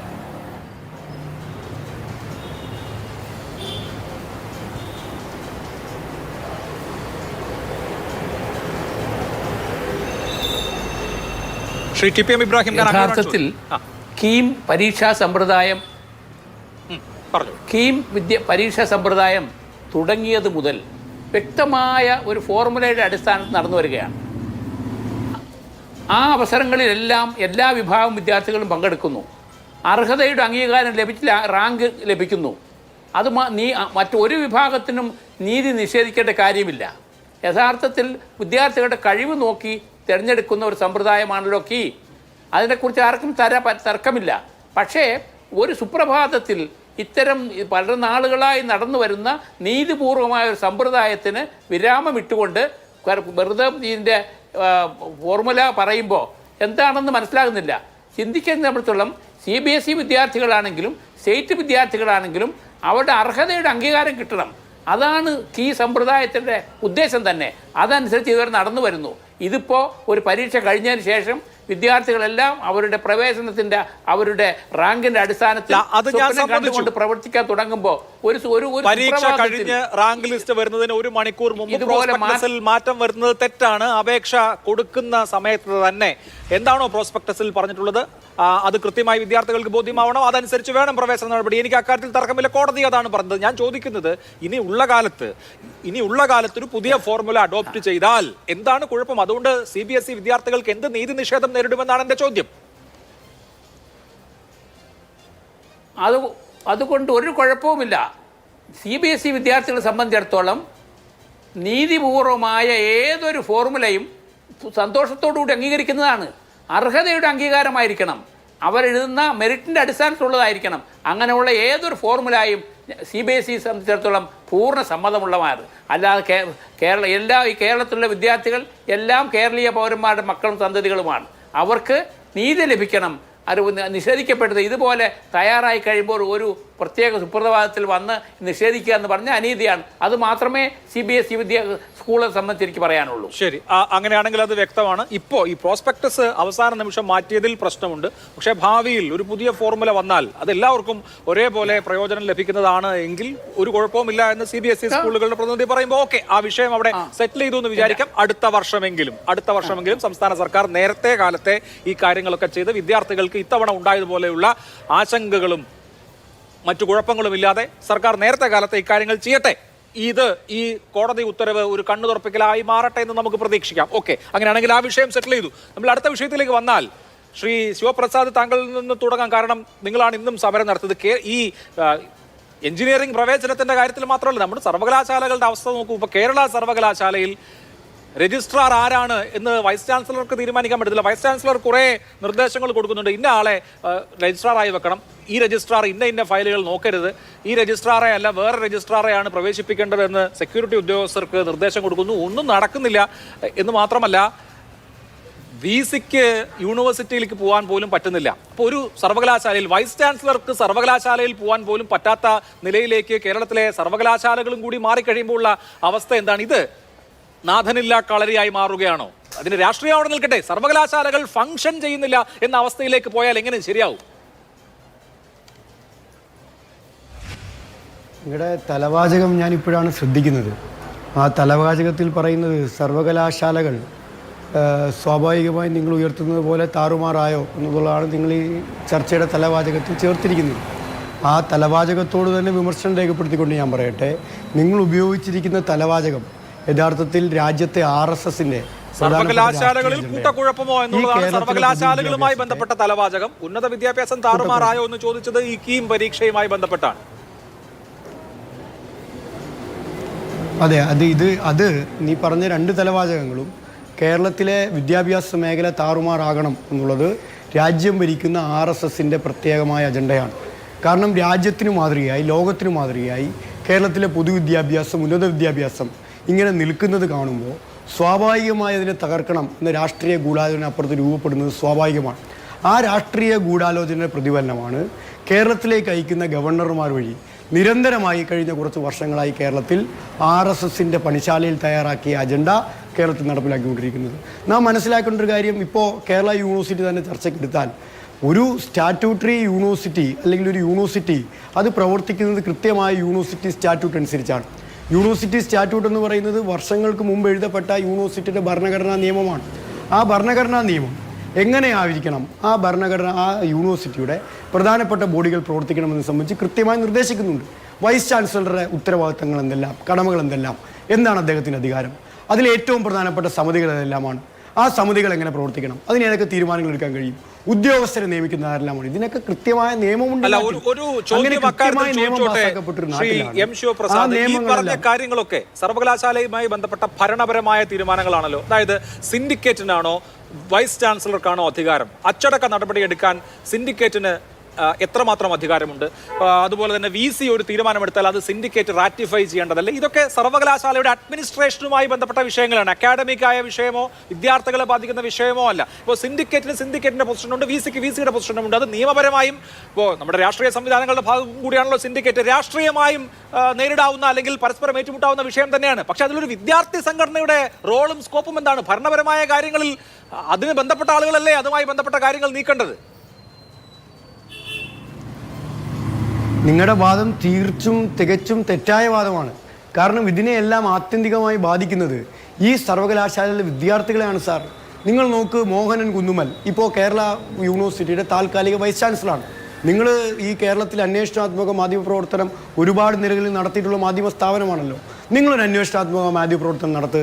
നിങ്ങൾ കേരള യൂണിവേഴ്സിറ്റിക്ക് ആ കേരള യൂണിവേഴ്സിറ്റിയിലേക്ക് പോയിട്ട് മോഹനൻ കുന്നുമൽ വൈസ് ചാൻസലറായി വന്ന ശേഷം അവിടെ അദ്ദേഹം എത്ര ദിവസം കേരള യൂണിവേഴ്സിറ്റി സന്ദർശിച്ചിട്ടുണ്ട് എന്നൊരു കണക്ക് കേരളത്തിലെ പ്രധാനപ്പെട്ട മാധ്യമ സ്ഥാപനങ്ങളിൽ മാതൃഭൂമിക്ക് എടുക്കാൻ ഉത്തരവാദിത്തമില്ലേ? വിരലിൽ എണ്ണാവുന്ന ദിവസങ്ങൾ മാത്രം. ഒരു മാസം അദ്ദേഹത്തിന് സൗകര്യമുണ്ടെങ്കിൽ, അദ്ദേഹത്തിന് തോന്നുകയാണെങ്കിൽ 1 or 2 ദിവസം കേരള സർവകലാശാലയിലേക്ക് വരിക. എത്ര വിദ്യാഭ്യാസ സ്ഥാപനങ്ങൾ കേരള സർവകലാശാലയ്ക്ക് കീഴിലുണ്ട്? എത്ര സബ് സെൻ്ററുകൾ കേരള സർവകലാശാലയ്ക്ക് കീഴിലുണ്ട്? എത്ര റിസർച്ചർമാർ കേരള സർവകലാശാലയ്ക്ക് കീഴിൽ പഠിക്കുന്നുണ്ട്? ഇവരുടെ എല്ലാം ദൈനംദിന വിഷയങ്ങൾ ദൈനംദിനോണം കൈകാര്യം ചെയ്യേണ്ട ഒരു യൂണിവേഴ്സിറ്റിയുടെ വൈസ് ചാൻസലർ ആ യൂണിവേഴ്സിറ്റിയിലേക്ക് തന്നെ വരാതിരുന്നാൽ അത് യൂണിവേഴ്സിറ്റിയുടെ പഠനത്തെ ബാധിക്കില്ലേ സാർ? അത് വിദ്യാർത്ഥികളെ ബാധിക്കില്ലേ സാർ? ആ വിദ്യാർത്ഥികളെ ബാധിക്കുന്ന ഏറ്റവും പ്രധാനപ്പെട്ട പ്രശ്നമാണ് ഞങ്ങൾ ചൂണ്ടിക്കാണിക്കുന്നത്. താൽക്കാലികമായ VCമാരെ നിയമിക്കുന്നു. ആ താൽക്കാലികമായ VCമാർ RSSകാരാവുന്നു. RSS നിർദ്ദേശം നടപ്പിലാക്കാൻ വേണ്ടി മാത്രം മോഹനൻ കുന്നുമൽ വരുന്നു. സിസ തോമസ് 4 ദിവസം കേരള യൂണിവേഴ്സിറ്റി വന്നല്ലോ. എന്താ സിസ തോമസ് ചെയ്തത്? 4 ദിവസവും വന്നപ്പോൾ മോഹനൻ കുന്നുമൽ റഷ്യയിൽ നിന്ന് കൊടുക്കുന്നതും രാജ്ഭവനിൽ നിന്ന് രാജ്യാന്തര അലകൾ കൊടുക്കുന്ന നിർദ്ദേശങ്ങളിൽ ഒപ്പുവെക്കുന്നതല്ലാതെ വിദ്യാർത്ഥികളെ സംബന്ധിക്കുന്ന, യൂണിവേഴ്സിറ്റിയെ സംബന്ധിക്കുന്ന എന്തെങ്കിലും ഒരു കാര്യത്തിൽ തീരുമാനമെടുത്തത് നിങ്ങളുടെ ശ്രദ്ധയിലുണ്ടോ? ഇവരെന്തിനാ യൂണിവേഴ്സിറ്റിയിലേക്ക് വരുന്നത്? ഒരു വൈസ് ചാൻസലർ യൂണിവേഴ്സിറ്റിയിലേക്ക് വരേണ്ടത് ആ വൈസ് ചാൻസലറുമായി ബന്ധപ്പെട്ട് അദ്ദേഹത്തിന്റെ ഡ്യൂട്ടി നിർവഹിക്കാൻ വേണ്ടിയിട്ടാണ്. അതിനല്ല അവർ വരുന്നത്. കേരളത്തിൽ RSS നിയമിച്ചിരിക്കുന്ന ഒരു VCമാരും വരുന്നതിന് വേണ്ടിയിട്ടല്ല, മറിച്ച് എന്തിനു വേണ്ടിയിട്ടാ? RSSന്റെ സംഘപരിവാർ അജണ്ട RSSകാർക്ക് താല്പര്യമുള്ളവരെ വെച്ച് കേരളത്തിലെ ഉന്നത വിദ്യാഭ്യാസ സ്ഥാപനങ്ങൾ നടപ്പിലാക്കുന്നതിന് വേണ്ടിയിട്ടാണ് അവർ നിരന്തരമായി കേരളത്തിലെ സ്ഥാപനങ്ങളിലേക്ക് വരുന്നത്. ഇതിനെതിരെയല്ലേ നമ്മൾ പ്രതികരിക്കേണ്ടത്? ഇതിനെതിരെ അതിശക്തമായി പ്രതികരിക്കേണ്ടത് വിദ്യാർത്ഥി സംഘടനയാണ്. കേരളത്തിലെ ഉന്നത വിദ്യാഭ്യാസ മേഖല കഴിഞ്ഞ കാലങ്ങളിൽ കൈവരിച്ച നേട്ടങ്ങൾ നമുക്ക് വിസ്മരിക്കാൻ കഴിയുമോ? നമുക്ക് എങ്ങനെ വിസ്മരിക്കാൻ കഴിയും? ശരി, ഓക്കെ. ശ്രീ ഷമ്മാസ്, എന്തുകൊണ്ടാണ് KSUവിന് ഇത് തോന്നാത്തത്? SFI നടത്തുന്ന സമരം ഗുണ്ടായിസമാണ് എന്ന് പ്രതിപക്ഷ നേതാവ് പറയുന്നു. ഇവിടെ ചൂണ്ടിക്കാണിച്ച വിഷയം ഇല്ലാത്തതാണ് എന്ന് തോന്നുന്നുണ്ടോ? കേരളത്തിലെ 10ഓളം വൈസ് ചാൻസലർമാർക്ക് യൂണിവേഴ്സിറ്റി സ്റ്റാറ്റ്യൂട്ടിനേക്കാൾ വിധേയത്വം വിചാരധാരയോടാവുന്നതും യൂണിവേഴ്സിറ്റിയിൽ വന്നില്ലെങ്കിലും സേവാഭാരതിയുടെ പരിപാടിക്ക് പോകുന്നതും ഒക്കെ സ്വാഭാവികമായി സംഭവിക്കുന്ന കാര്യങ്ങളാണോ? ഇവിടെ SFIയെ സംബന്ധിച്ച് ഈ കാട്ടിക്കൂട്ടുന്ന തോന്നിയവാസവും കൃത്യമായി പ്രതിപക്ഷ നേതാവ് പറഞ്ഞതുപോലെ തന്നെ പറഞ്ഞാൽ, താങ്കൾ ഉൾപ്പെടെയുള്ള മാധ്യമപ്രവർത്തകർ കഴിഞ്ഞ ദിവസങ്ങളൊക്കെ കേരളത്തിലെ പൊതുജനങ്ങളൊക്കെ കണ്ടുകൊണ്ടിരിക്കുന്ന തനി ഗുണ്ടായിസം അരങ്ങേറുന്നത് പെട്ടെന്നൊരു സുപ്രഭാതത്തിൽ കേരള സർവകലാശാല രജിസ്ട്രാറെ അങ്ങ് സസ്പെൻഡ് ചെയ്യുമ്പോൾ പൊട്ടിമുളക്കേണ്ടുന്ന ഒരു സാധനം മാത്രമല്ലല്ലോ. ഇവർ ഈ പറയുന്ന സംഘപരിവാരവൽക്കരണവും ഗവർണറുടെ RSS അജണ്ടയും ക്യാമ്പസുകളിൽ ഉന്നത വിദ്യാഭ്യാസ മേഖലകളിലും അദ്ദേഹം നടപ്പിലാക്കാൻ പോകുന്ന രീതിയും അത് എങ്ങനെയൊക്കെ ഈ പറഞ്ഞ രീതിയിലേക്കൊക്കെ വഴിതിരിച്ചു വിടുന്നുണ്ടെന്നുള്ള കാര്യമൊക്കെ മുഖ്യമന്ത്രി വിരുന്നൊരുക്കുമ്പോഴും ബർത്ത്ഡേക്ക് സമ്മാനം കൊടുക്കാൻ വരുമ്പോഴും പൊന്നാട എണീക്കാൻ വരുമ്പോഴും ഗവർണറും ഈ പറഞ്ഞ CPM നേതാവായ പോളിറ്റ് ബ്യൂറോ അംഗമായ മുഖ്യമന്ത്രി പിണറായി വിജയൻ ഉൾപ്പെടെ ഈ പറഞ്ഞ ദല്ലാളുമാരുൾപ്പെടെ ചേർന്ന് കേന്ദ്രത്തിൽ പോയി ധനമന്ത്രിക്ക് ഇഡലിയും സാമ്പാറും വിളമ്പുമ്പോഴും ചട്നിയും വിളമ്പുമ്പോഴൊക്കെ ഈ RSS വൽക്കരണവും ഈ പറഞ്ഞ സർവകലാശാലകളിൽ ഇദ്ദേഹം നടപ്പിലാക്കിക്കൊണ്ടിരിക്കുന്ന RSS അജണ്ടയൊന്നും എവിടെ പോയി എന്നുള്ള ചോദ്യമുണ്ട്. എങ്ങനെയാ പെട്ടെന്നൊരു സുപ്രഭാതത്തിൽ ഈ പറഞ്ഞ കേരള സർവകലാശാല രജിസ്ട്രാറുടെ ചട്ടവിരുദ്ധമായ സസ്പെൻഷന്റെ വിഷയത്തിൽ തന്നെ ഇത്രയും അഗ്രസീവായ രീതിയിലേക്ക്, ഇത്രയും ആഭാസകരമായ രീതിയിലേക്ക് ഒരു സമരം SFI നടത്തുന്നതിൻ്റെ ചേതോവികാരം എന്തായിരുന്നു എന്ന് സാമാന്യ ബുദ്ധിയുള്ള അരിയാഹാരം കഴിക്കുന്ന കേരളത്തിലെ ജനങ്ങൾക്ക് മനസ്സിലാവും. കാരണം ബിന്ദുവിൻ്റെ മരണവുമായി ബന്ധപ്പെട്ട് കോട്ടയം മെഡിക്കൽ കോളേജിലെ കേരളത്തിലെ ആരോഗ്യ മേഖലയുടെ ആകെ പ്രതിസന്ധിയും അതിൻ്റെ താറുമാറായ അവസ്ഥയും വലിയ പ്രതിഷേധമായി, വലിയ ചോദ്യമായി ജനങ്ങൾക്കിടയിൽ, സാധാരണക്കാർക്കിടയിൽ ഈ സർക്കാരിനെതിരെ പ്രതിഷേധമായി ഉയർന്നു വരുമ്പോൾ അതിൽ നിന്ന് വഴിതിരിച്ചു വിടാൻ അപ്പോഴാണ് ഇവർക്ക് സംഘപരിവാർ വിരുദ്ധ ബോധവും ഈ പറഞ്ഞ RSS അജണ്ടയും ഭാരതാംബ വിവാദവും ഒക്കെ ഏറ്റുപിടിക്കാൻ വേണ്ടി തോന്നിയത്. ഏതെങ്കിലും തരത്തിൽ ഇത്തരം പൊടിക്കൈകൾ കൊണ്ട് പറഞ്ഞു കെട്ടി അവസാനിപ്പിക്കാൻ കഴിയുന്ന ഒന്നല്ല. ഇവർ ഈ കാട്ടിക്കൂട്ടിയ തോന്നിവാസങ്ങൾ എന്താണെന്ന് ഞങ്ങളൊക്കെ സമരം ചെയ്തിട്ടുള്ള ആളുകളാണ്, ഞങ്ങളൊക്കെ ജയിലിൽ കിടന്നിട്ടുള്ള ആളുകളാണ്, ഞങ്ങളും വിദ്യാർത്ഥി വിഷയങ്ങളിൽ ഇടപെടുന്ന ആളുകളാണ്. ഈ പറഞ്ഞ RSS അജണ്ടയ്ക്കെതിരെയും ഈ പറഞ്ഞ ഇതേ CPM ഭരിക്കുന്ന കഴിഞ്ഞ ഇടതുപക്ഷ ഗവൺമെന്റ് ഭരിക്കുമ്പോൾ പ്രൊഫസർ ഗോപിനാഥ് രവീന്ദ്രൻ കണ്ണൂരിൽ ഇതേ ഇടതുപക്ഷ സിൻഡിക്കേറ്റ് ഉൾപ്പെടെ അംഗീകാരം നൽകി സർവകലാശാലയിൽ RSS നേതാക്കന്മാരുടെ പാഠപുസ്തകം പഠിപ്പിക്കുമ്പോൾ, സിലബസിൽ ഉൾപ്പെടുത്തുമ്പോൾ അതിനെതിരെ ഉൾപ്പെടെ സമരം ചെയ്ത ആളുകളാണ് ഞങ്ങൾ. ആ ആത്മാർത്ഥതയൊന്നും തൽക്കാലം SFI ഞങ്ങളെ പഠിപ്പിക്കാൻ നിൽക്കണ്ട. വളരെ കൃത്യമായി ഈ തോന്നിയവാസം എന്ന് തന്നെ പറയേണ്ടി വരും. എന്തിനു വേണ്ടിയിട്ടാണെന്ന് ഞാൻ പറഞ്ഞു. എങ്ങനെയാ അഭിലാഷേ ഇവരുടെ സമരം നടന്നത്? നമ്മളൊക്കെ എത്ര സമരം, കേരള യൂണിവേഴ്സിറ്റിയിൽ ഉൾപ്പെടെ എത്ര സമരങ്ങൾ കണ്ടിട്ടുണ്ട്. ഇവർക്ക് കൃത്യമായി അജണ്ട സെറ്റ് ചെയ്ത് അക്രമങ്ങൾ ഉണ്ടാക്കാൻ വഴിയൊരുക്കിക്കൊണ്ട് കൃത്യമായ തിരക്കഥയുടെ അടിസ്ഥാനത്തിൽ നിങ്ങൾ തന്നെ കണ്ടല്ലോ കേരള സർവകലാശാലയിൽ എങ്ങനെയാണ് വൈസ് ചാൻസലറുടെ ക്യാബിനകത്തേക്ക് ഉൾപ്പെടെ ഇവർ പ്രവേശിക്കുന്നത്, മറ്റ് സർവകലാശാലകളിൽ എന്താ സംഭവിച്ചതെന്ന് ഇപ്പം അവർ ആഗ്രഹപ്പെടുകയാണ്. എന്ത് കേരളത്തിലെ സർവകലാശാല, കേരള സർവകലാശാലയിൽ ഉൾപ്പെടെ VC വല്ലപ്പോഴാണ് വന്നു പോകുന്നത്. നിങ്ങൾ കണക്കെടുക്കുക. ഏടോ കേരള സർവകലാശാലയിൽ മാത്രമല്ല, കേരളത്തിലെ 13ൽ 12 VCമാരും ഈ പറഞ്ഞ ഇൻചാർജ് ഭരണത്തിലാണ്. വിസിറ്റിംഗ് പ്രൊഫസർമാരെ പോലെയാണ് കേരളത്തിലെ സർവകലാശാലകളിൽ VCമാർ പോയിക്കൊണ്ടിരിക്കുക. അതിലൊന്നും നിങ്ങൾക്ക് പരാതിയില്ല. ഈ പറഞ്ഞ കേരളത്തിലെ സർവകലാശാലകളിൽ പ്രിൻസിപ്പാൾ, കേരളത്തിലെ കോളേജുകളിൽ പ്രിൻസിപ്പാളുടെ ചുമതലയില്ലാത്തതിനെ സംബന്ധിച്ച് എണ്ണം പറഞ്ഞ കോളേജുകളിലൊന്നും സ്ഥിരം പ്രിൻസിപ്പാൾമാരില്ലാത്തതിനെ കുറിച്ച് നിങ്ങൾക്ക് പരാതിയില്ല.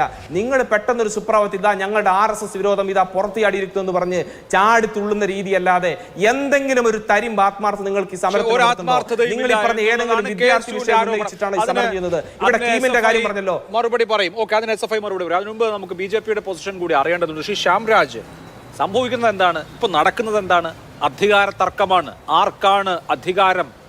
ഗവർണർ നിയോഗിച്ച വൈസ് ചാൻസലർമാർ, അത് കേരള സർവകലാശാലയുടെ കാര്യത്തിൽ മാത്രമല്ല, ആരിഫ് മുഹമ്മദ് ഖാന്റെ കാലം മുതൽ മുമ്പ് പഴയ കാലത്തൊക്കെ സർക്കാരുമായി കൂടിയാലോചിച്ചു സർക്കാരിന്റെ കൂടിയും താല്പര്യം പരിഗണിച്ചുള്ള ഗവർണർ ഈ VC നിയമനമാണ് നടന്നിരുന്നതെങ്കിൽ ഇപ്പോൾ അങ്ങനെയല്ല. പിക്ക് ആൻഡ് ചൂസ് ചെയ്യുന്ന ആളുകളാണ് ഭരിക്കുന്നത്. പക്ഷെ എന്നിട്ട് എന്താണ് സംഭവിക്കുന്നത്? ഇന്നിപ്പോ കേരള സർവകലാശാലയുടെ വൈസ് ചാൻസലർ അദ്ദേഹം റഷ്യയിൽ നിന്ന് തിരികെ വരുന്നു. അദ്ദേഹം കൽപ്പിക്കുകയാണ് രജിസ്ട്രാറെ അദ്ദേഹത്തിന്റെ ഓഫീസിലേക്ക് കടത്തരുത്. അദ്ദേഹം സെക്യൂരിറ്റി ഉദ്യോഗസ്ഥർക്ക്, സെക്യൂരിറ്റി വിഭാഗം മേധാവിക്ക് നിർദ്ദേശം നൽകുന്നു. അദ്ദേഹം വേറൊരാളെ രജിസ്ട്രാറിന്റെ സ്ഥാനത്തേക്ക് നിർദ്ദേശിക്കുകയാണ്. ഈ രജിസ്ട്രാർ, അതായത് നിലവിലെ രജിസ്ട്രാർ ഫയലുകൾ നോക്കാൻ പാടില്ല എന്ന് അദ്ദേഹം ഉത്തരവിടുകയാണ്. എന്നിട്ട് എന്തെങ്കിലും നടന്നോ? ഈ രജിസ്ട്രാർ അനിൽകുമാർ അദ്ദേഹം രാവിലെ കാറിൽ വന്നു, അദ്ദേഹത്തിന്റെ മുറിയിൽ പോയിരുന്നു. അദ്ദേഹത്തിന് യാതൊരു ബുദ്ധിമുട്ടും ഉണ്ടായില്ല. അദ്ദേഹം ഫയൽ നോക്കി. ഈ VC നിങ്ങൾ ഈ ചുമതല എടുക്കൂ എന്ന് പറഞ്ഞ ആള്, മിനി എന്ന് പറയുന്ന ആള്, കാപ്പൻ, അവർ ചുമതല എടുത്തിട്ടില്ല. അതായത് ഈ വൈസ് ചാൻസലർ എന്ന പദവി എനിക്കുണ്ട്, ഞാൻ ഇങ്ങനെയൊക്കെ തീരുമാനിക്കും, പക്ഷെ അത് നടപ്പാവില്ല എന്നുള്ള അവസ്ഥയാണ്. യഥാർത്ഥത്തിൽ ഇങ്ങനെ കേരളം പോലത്തെ ഒരു സംസ്ഥാനത്ത് ഇങ്ങനെ ഒരു ഏറ്റുമുട്ടൽ നടത്തി വിജയിക്കാം എന്നുള്ള പ്രതീക്ഷ ഗവർണർമാർക്കുണ്ടോ? അല്ലെങ്കിൽ ഗവർണർമാരെ ഉപദേശിക്കുന്ന ആൾക്കാർക്കെങ്കിലും അക്കാര്യം തോന്നേണ്ടതല്ലേ? വെറുതെ ഇരുമ്പിന് കടിച്ച് പല്ല് കളയണമെന്ന്.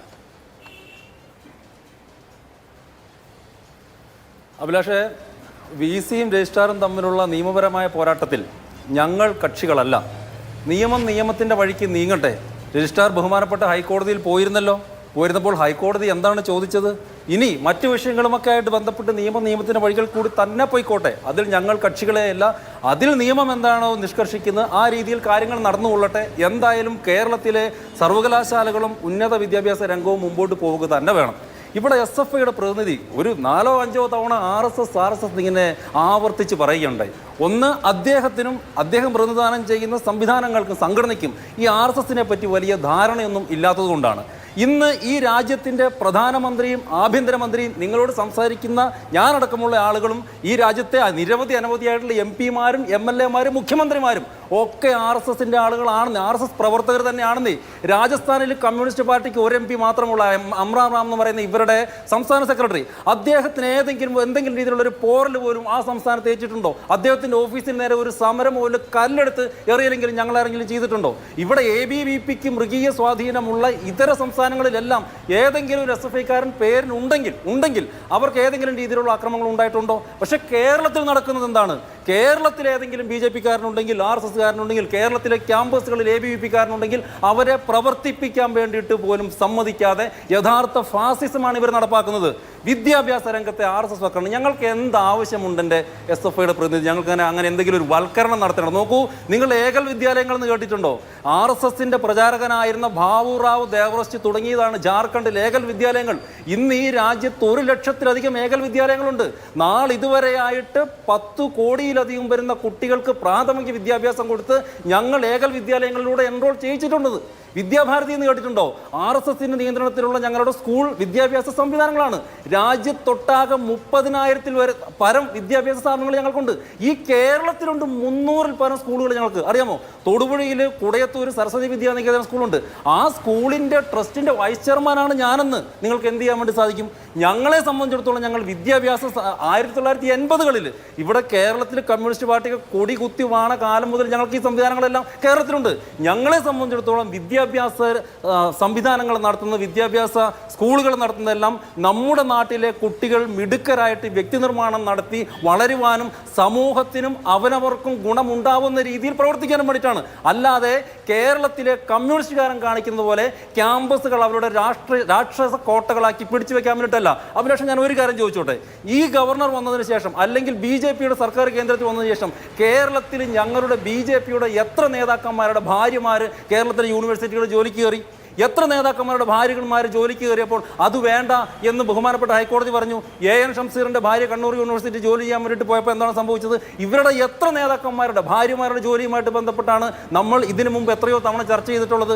കേരളത്തിലെ ഏത് ABVP പ്രവർത്തകനാണ് സഹപാഠിയുടെ പുറകിൽ നിന്ന് പിടിച്ചു കൊടുത്തിട്ട് നെഞ്ചിൽ കഠാര കയറ്റിയിട്ടുള്ളത്? യൂണിവേഴ്സിറ്റി ക്യാമ്പസിലെ ശിവരഞ്ജിത്തും നസീമും ചേർന്നിട്ടാണെന്ന് സഹപാഠിയുടെ നെഞ്ചിൽ കഠാര കയറ്റിയിട്ടുള്ളത്. അവരെന്താ ചെയ്തത്? അവർ പിടിക്കപ്പെട്ടത് എങ്ങനെയാണ്? ഒരു കാര്യം ഇത് പറഞ്ഞു തീർക്കട്ടെ. അവർ പിടിക്കപ്പെട്ടത് അവർ ഈ നസീം എന്ന് പറയുന്നയാൾ പോലീസ് കോൺസ്റ്റബിൾ ലിസ്റ്റിൽ 1ാം റാങ്കുകാരനായിരുന്നു. എങ്ങനെ? അവിടുത്തെ ഇടതുപക്ഷ അധ്യാപകർക്കുടെ പിന്തുണയോട് കൂടിയിട്ട്. നോക്കൂ, ഇത്തരത്തിൽ ഈ കൊലപാതകം നടത്താനും കത്തിക്കുത്ത് നടത്താനും എന്നിട്ട് അവരെ കോപ്പി അടിച്ച് പോലീസ് സ്റ്റേഷനിൽ ചേർക്കാനൊന്നും ഞങ്ങൾ ഒരിടത്തും ശ്രമിച്ചിട്ടില്ല എന്ന്. ഇവിടുത്തെ അടിസ്ഥാനപരമായിട്ടുള്ള പ്രശ്നം ഒന്ന് മാത്രമാണ്. കേരളത്തിൽ ഇവർ രാക്ഷസ കോട്ടകളായിട്ട് വെച്ചുകൊണ്ടിരിക്കുന്ന ഈ ചുവപ്പ് ഭീകര കോട്ടകൾ അത് തകർന്നടിയുമോ എന്നുള്ള പേടി കൊണ്ട്, ഭയം കൊണ്ട്, അതോടൊപ്പം തന്നെ SFIക്കും ഇടത് യുവജന സംഘടനകൾക്കും നാളിതുവരെയായിട്ട് സമരങ്ങളൊന്നും ചെയ്യാനില്ലാത്തത് കൊണ്ട് അവരുടെ ഒരു ഫ്രസ്ട്രേഷൻ തീർത്തത് മാത്രമാണ് കേരളത്തിൽ. അതിനപ്പുറത്തേക്ക് യാതൊന്നും ഇവിടെ സംഭവിക്കുന്നത് കേരളത്തിലെ ഉന്നത സ്ഥാപനങ്ങൾ അവർ നശിപ്പിച്ചുകൊണ്ടിരിക്കുന്നു. ശരി, ഇവിടെ ശ്രീ ശിവപ്രസാദ് RSS വൽക്കരണത്തിനെതിരെ, കാവ്യവൽക്കരണത്തിനെതിരെ ഞങ്ങൾ സമരരംഗത്താണ് എന്ന് പറഞ്ഞു. ഇതൊരു തുടർ പ്രക്രിയയാണല്ലോ. ആരിഫ് മുഹമ്മദ് ഖാൻ ഗവർണർ ആയത് മുതൽ യൂണിവേഴ്സിറ്റിയിലെ VC നിയമനങ്ങളിൽ അദ്ദേഹത്തിന് താല്പര്യം നടക്കുന്നുണ്ട്, അല്ലെങ്കിൽ ഗവർണറുടെ താല്പര്യം നടക്കുന്നുണ്ട്. സെനറ്റ് നിയമനങ്ങളിൽ അങ്ങനെ വരുന്നുണ്ട്, സെനറ്റിലെ നോമിനേഷനിൽ അങ്ങനെ വരുന്നുണ്ട്. ആ സെനറ്റിൽ നിന്നാണ് സിൻഡിക്കേറ്റ് തിരഞ്ഞെടുക്കപ്പെടുന്നത്. കേരള യൂണിവേഴ്സിറ്റിയിലും കാലിക്കറ്റ് യൂണിവേഴ്സിറ്റിയിലും ഒക്കെ BJPയുടെ പ്രതിനിധികൾ ആദ്യമായിട്ട് വന്നിട്ടുണ്ട്. ഇതൊക്കെ കുറെ കാലമായി നടക്കുന്ന കാര്യമാണ്. ഇപ്പോൾ ഈ സെനറ്റ് ഹാളിൽ നടന്ന ഒരു പ്രൈവറ്റ് ഫംഗ്ഷനിൽ ഒരു പടം വന്നു എന്ന ഒരു മൊമെന്റിലാണോ പെട്ടെന്ന് കാവ്യവൽക്കരണം നടക്കുന്നു എന്നൊരു തിരിച്ചറിവുണ്ടായത്? ഇപ്പൊ ഉണ്ടായ ഒരു സാധനമാണോ ഈ സംഭവം? ഇതിനകത്ത് KSUവിൻ്റെയും BJPയുടെയും പ്രതിനിധികളുടെ ചർച്ച നിങ്ങളൊന്ന് കേട്ടാൽ, ഒരമ്മ പെറ്റ മക്കളെ പോലെ അവർ SFIക്കെതിരെയും കേരളത്തിലെ ഇടതുപക്ഷത്തിനെതിരെയും അചഞ്ചലമായ അതിക്രമം നടത്തിക്കൊണ്ടേയിരിക്കുകയാണ്. അവരത് നടത്തിക്കോട്ടെ. അവർ ആ രാഷ്ട്രീയ മുദ്രാവാക്യം കേരളത്തിലെ SFIക്കെതിരായ ഇടതുപക്ഷത്തിനെ പറഞ്ഞോട്ടെ. പക്ഷേ പറയുന്നതിൽ എന്തെങ്കിലും വസ്തുത വേണ്ട. എന്താ KSUവിൻ്റെ പ്രതിനിധി പറഞ്ഞത്? KSUവിൻ്റെ പ്രതിനിധി പറഞ്ഞത് രജിസ്ട്രാറെ സസ്പെൻഡ് ചെയ്തപ്പോൾ പെട്ടെന്നൊരു സുപ്രഭാതത്തിൽ SFI പൊട്ടിപ്പുറപ്പെട്ടു എന്നാണ്. അപ്പോഴായിരിക്കും ചിലപ്പോൾ KSUവിൻ്റെ പ്രതിനിധി ഉറക്കം നീട്ടിട്ടുണ്ടാവുക.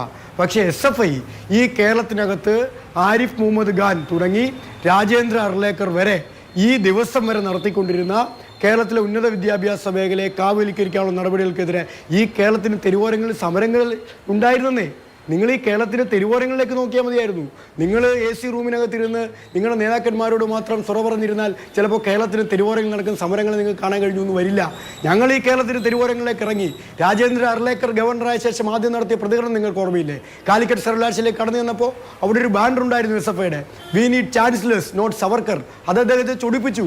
അദ്ദേഹത്തിൻ്റെ രാഷ്ട്രീയ പ്രതികരണം കേരളം ആദ്യം കാണുന്നത് SFIയുടെ തലവാചകത്തിൽ നിന്നാണ്. എവിടെയായിരുന്നു KSU? ഞാൻ ചോദിക്കട്ടെ, ആരിഫ് മുഹമ്മദ് ഖാൻ കേരളത്തിൻ്റെ ഗവർണറായിരുന്നല്ലോ. ആ ഗവർണറിൽ നിന്ന് എല്ലാ ആനുകൂല്യങ്ങളും ഒരു നാണവുമില്ലാതെ കൈപ്പറ്റിയിട്ടല്ലേ KSUവിൻ്റെ പ്രതിനിധി UDFിനെ പ്രതിനിധീകരിച്ച് KSUവിനെ പ്രതിനിധീകരിച്ച് ഇവിടെ വന്നിരിക്കുന്നത്. ഞാൻ ചോദിക്കട്ടെ, കാലിക്കറ്റ് സർവകലാശാലയിലെ VC ആരാ? ഡോക്ടർ പി രവീന്ദ്രൻ ആരിഫ് മുഹമ്മദ് ഖാൻ സെനറ്റിലേക്ക് നോമിനേറ്റ് ചെയ്ത കോൺഗ്രസ് സംഘടനയുടെ നേതാവായിരുന്നു. ആര് പറ്റി? കോൺഗ്രസ് പറ്റി. എന്നിട്ടോ ഇതേ ആളെ കാലിക്കറ്റ് യൂണിവേഴ്സിറ്റി വൈസ് ചാൻസലറായി. ആര് പറ്റി? കോൺഗ്രസ് പറ്റി. എന്നിട്ടോ ഇപ്പോഴും കോൺഗ്രസ് സംഘടന നേതാവാണെന്ന് ഇവർ പറയുന്ന ആൾ മലപ്പുറത്ത് സേവാഭാരതിയുടെ പരിപാടി ഉദ്ഘാടനം ചെയ്യാൻ പോയി. നിങ്ങൾ ഈ രാജ്യത്താകെ കോൺഗ്രസ് നേതാക്കന്മാരെ BJPയിലേക്ക് സംഭാവന ചെയ്യുന്ന ഹോൾസെയിൽ മാർക്കറ്റ് തുറന്നു വെച്ചിട്ട് കാലം കുറേ ആയി. അതിൽ ഒടുവിലത്തെ അല്ല, ഇനിയും വരാനിരിക്കുന്ന കുറേയേറെ നേതാക്കന്മാരുടെ പട്ടികയിലേക്ക് നിങ്ങളുടെ കോൺഗ്രസ് സംഘടന അധ്യാപക സംഘടന നേതാവ് പോകുകയാണ്. സുഹൃത്തെ, ഒന്ന് വിളിച്ചിട്ട് അയ്യോ BJPയിലേക്ക് ഒന്ന് പോവരുതേ എന്ന് പറയാനുള്ള ഒച്ചയെങ്കിലും കേരളത്തിൽ കോൺഗ്രസ് എടുക്കണ്ടേ? അത് പറയാതെ ഈ കേരളത്തിനകത്ത് നിങ്ങളുടെ പ്രതിപക്ഷ നേതാവ് തരുന്ന ക്യാപ്സൂളും കേട്ടിട്ട് മറ്റേതെങ്കിലുമൊക്കെ പ്രവർത്തനങ്ങളെ മറയ്ക്കാനാണ് ഞങ്ങൾ ഈ സമരം ഏറ്റെടുക്കുന്നു പറഞ്ഞാൽ ആ ക്യാപ്സൂൾ കയ്യിലിരിക്കുകയുള്ളൂ സുഹൃത്തെ. കാരണം കേരളത്തിലെ ജനങ്ങൾ ഇതെല്ലാം വീക്ഷിക്കുന്നുണ്ട്. കേരളത്തിലെ ഉന്നത വിദ്യാഭ്യാസ മേഖലയെ സംരക്ഷിക്കാനുള്ള പോരാട്ടമാണ് SFI നടത്തുന്നത് അവർക്ക് മനസ്സിലാവുന്നുണ്ട്. പിന്നെ BJPയുടെ പ്രതിനിധിയിലേക്ക് വന്നാൽ, ഞാൻ ഈ ചർച്ച തുടങ്ങി കഴിഞ്ഞിട്ടാണ് കയറിയത്. BJPയുടെ പ്രതിനിധി നേരത്തെ കേരളത്തിലെ ഉന്നത വിദ്യാഭ്യാസ വകുപ്പ് മന്ത്രിയെ വളരെ മോശമായി ആക്ഷേപിക്കുന്നത് ഞാൻ ആ ചർച്ചയ്ക്കകത്ത് ഇല്ലായിരുന്നുകൊണ്ട് ആ സമയത്ത് തന്നെ ചൂണ്ടിക്കാണാൻ കഴിഞ്ഞില്ല. അദ്ദേഹമൊക്കെ ഒരു ചർച്ചയിൽ പങ്കെടുക്കുമ്പോൾ ഒരു പ്രൊഫസറായിരുന്ന സ്ത്രീ കേരളത്തിലെ മന്ത്രിയൊക്കെ ആയിരിക്കുമ്പോൾ കുറച്ച് ബഹുമാനത്തോടു കൂടിയൊക്കെ പറയാം. നരേന്ദ്രമോദിയെ ഞങ്ങൾ വിമർശിക്കുമ്പോഴും ആ ബഹുമാനം സൂക്ഷിച്ചെന്ന് ഞങ്ങൾ വിമർശിക്കാറുള്ളത്. ഒന്നും അറിയാത്ത ഒരാളല്ല കേരളത്തിലെ ഉന്നത വിദ്യാഭ്യാസ വകുപ്പ് മന്ത്രി എന്ന് കേരളത്തിലെ എല്ലാ മനുഷ്യർക്കും അറിയാവുന്നതാണ്. വളരെ പക്വതയോടെയും ഭാവതയോടും കൂടി തന്നെ കഴിഞ്ഞ 5 വർഷക്കാലം ഈ വകുപ്പിനെ നന്നായി കൈകാര്യം ചെയ്തു. ഒരു വിഷയവും പഠിക്കാതെ മാധ്യമങ്ങളുടെ മുന്നിൽ വന്ന് പ്രതികരിക്കുന്ന ആളല്ല ബിന്ദു ടീച്ചർ. ബിന്ദു ടീച്ചർ കൃത്യമായി തന്നെ ഈ വിഷയങ്ങളുണ്ടായ കാര്യങ്ങൾ ചടുലമായി തന്നെ പ്രതികരിച്ചിട്ടുണ്ടെന്ന് മന്ത്രിയുടെ പ്രതികരണം കേട്ടാൽ അറിയാം. അത് ഞാൻ ഭവ്യന്തരനെ സൂചിപ്പിച്ചു എന്നുള്ളതേ ഉള്ളൂ. ഏതായാലും RSS ഒരു കാര്യം കൂടി പറഞ്ഞോട്ടെ, RSS വിദ്യാഭ്യാസത്തെ പറ്റി പറഞ്ഞത് കേട്ടിട്ട് എൻ്റെ കണ്ണ് നിറഞ്ഞുപോയി എന്ന് പറയാൻ ഞാൻ ആഗ്രഹിക്കുകയാണ്. അങ്ങനെ വിദ്യാഭ്യാസത്തെ പറ്റി പറയുന്ന ചിലരെങ്കിലും RSSനകത്ത് ഉണ്ടല്ലോ എന്നറിഞ്ഞത് സന്തോഷം. ഏതായാലും RSSനെ പറ്റി എനിക്കറിയില്ല എന്നാണ് അദ്ദേഹം ചൂണ്ടിക്കാണിച്ചത്. RSSനെ പറ്റി ഇന്ത്യൻ സ്വാതന്ത്ര്യ സമരം ചരിത്രം പഠിച്ചപ്പോൾ എനിക്ക് പഠിക്കാൻ കഴിഞ്ഞില്ല എന്നുള്ള സത്യമാണ്. ഈ രാജ്യത്തെ നിർമ്മിതിയിൽ RSSന്റെ പങ്കെന്താണ് എന്ന് ചരിത്രം പഠിച്ചപ്പോൾ എനിക്ക് പഠിക്കാൻ കഴിഞ്ഞില്ല എന്നുള്ള സത്യമാണ്. പക്ഷേ RSSനെ പറ്റി ഞങ്ങൾക്ക് നന്നായി അറിയാം. ഗുജറാത്ത് കലാപത്തിൽ മനുഷ്യരെ കൊന്നുകളഞ്ഞ സംഘടനയാണ് RSS എന്ന് ഞങ്ങൾക്ക് നല്ലപോലെ അറിയാം. അനേകായിരം വരുന്ന മനുഷ്യരെ വർഗീയ കലാപങ്ങളിൽ കൊന്നുതള്ളാൻ ഈ രാജ്യത്തെമ്പാടുമുള്ള ഗ്രാമങ്ങളിൽ നേതൃത്വം കൊടുക്കുന്നവരാണ് RSSകാരൻ എന്ന് ഞങ്ങൾക്കറിയാം. ജൂലൈ 20-ാം തീയതി ഒരു പ്രത്യേകതയുണ്ട് കേട്ടോ. ആ ജൂലൈ 20-ാം തീയതി പ്രത്യേകത, ഞങ്ങളെല്ലാവരും കരുനാഗപ്പള്ളിയിൽ ഒത്തുചേരും. ആ കരുനാഗപ്പള്ളിയിൽ ഒത്തുചേരുന്നത് സഖാവ് അജയപ്രസാദിന്റെ രക്തസാക്ഷി ദിനം അനുസ്മരിക്കാൻ വേണ്ടിയിട്ടാണ്. അജയപ്രസാദ് അനിയത്തി SFIയുടെ കേന്ദ്ര കമ്മിറ്റി അംഗമാണ്. കൊന്നുകളഞ്ഞത് ആരാണെന്നറിയുമോ? RSS ആണ് പ്രിയപ്പെട്ട സുഹൃത്തെ. നിങ്ങൾ ആരെയെങ്കിലുമൊക്കെ കുത്തി എന്ന് കഥ പറഞ്ഞിട്ട് നിങ്ങൾ ഈ കേരളത്തിൽ ഉൾപ്പെടെ നടത്തിയ കൊടും പാതകങ്ങൾ നിങ്ങൾക്ക് മറച്ചു വെക്കാൻ കഴിയുമെന്ന് നിങ്ങൾ തോന്നുന്നുണ്ടോ? വർഗീയ കലാപങ്ങൾ നടത്തി ഇന്ത്യയിലെ മനുഷ്യരെ കൊന്നുകളഞ്ഞ് നിങ്ങൾക്ക് ഓർമ്മയുണ്ടോ? നിങ്ങൾക്ക് മറന്നു പോകാൻ കഴിയുമോ? പശുവിൻ്റെ പേരിൽ മനുഷ്യരെ ഈ കേരളത്തിൻ്റെയും ഈ രാജ്യത്തിൻ്റെ വിവിധ ഗ്രാമങ്ങളിൽ നിങ്ങൾ കൊന്നുകളഞ്ഞത് നിങ്ങൾക്ക് ഓർമ്മയുണ്ടോ? ആ ഓർമ്മയും ചരിത്രവും ഒക്കെ ഞങ്ങൾക്ക് നല്ലപോലെ അറിയാം. രാജ്യനിർമ്മിതിയിൽ ഒരു പങ്കും വഹിക്കാത്തവർ, ഈ രാജ്യത്തെ സ്വാതന്ത്ര്യ സമരത്തിൽ ഒരു പങ്കും വഹിക്കാത്തവർ, ഏതായാലും ആ സ്വാതന്ത്ര്യ സമര ചരിത്രത്തിന്റെ ഏടുകളിൽ നിങ്ങളെ പഠിക്കാൻ കഴിയാത്തത് വർഗീയ കലാപങ്ങളുടെ ഏടുകളിൽ നിന്ന് പഠിച്ചിട്ടുള്ള മറുപടി. എനിക്കൊരു ഇടവേള എടുക്കേണ്ട സമയം അതിക്രമിച്ചു. ഇടവേള ചർച്ച അവസാന മിനിറ്റുകളിലാണ്, അതുകൊണ്ട് ചെറിയ സമയം മാത്രം എടുക്കുക. പക്ഷേ ഷമ്മാസ്, SFIയുടെ സമരത്തെ നിശ്ചയമായി നിങ്ങൾക്ക് വിമർശിക്കാം.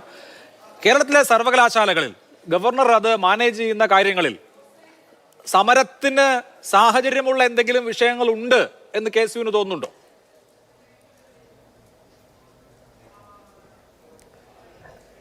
ശ്രീ അഭിലാഷ്, ഇവിടെ SFIയുടെ സംസ്ഥാന പ്രസിഡന്റ് വളരെ വാചാലനായി KSUവിനെ ഏതൊക്കെ രീതിയിൽ പരിഹസിക്കാൻ കഴിയുമോ അതിനുള്ള എല്ലാ നുണകളും അദ്ദേഹം ഇവിടെ പറയുകയുണ്ടായി.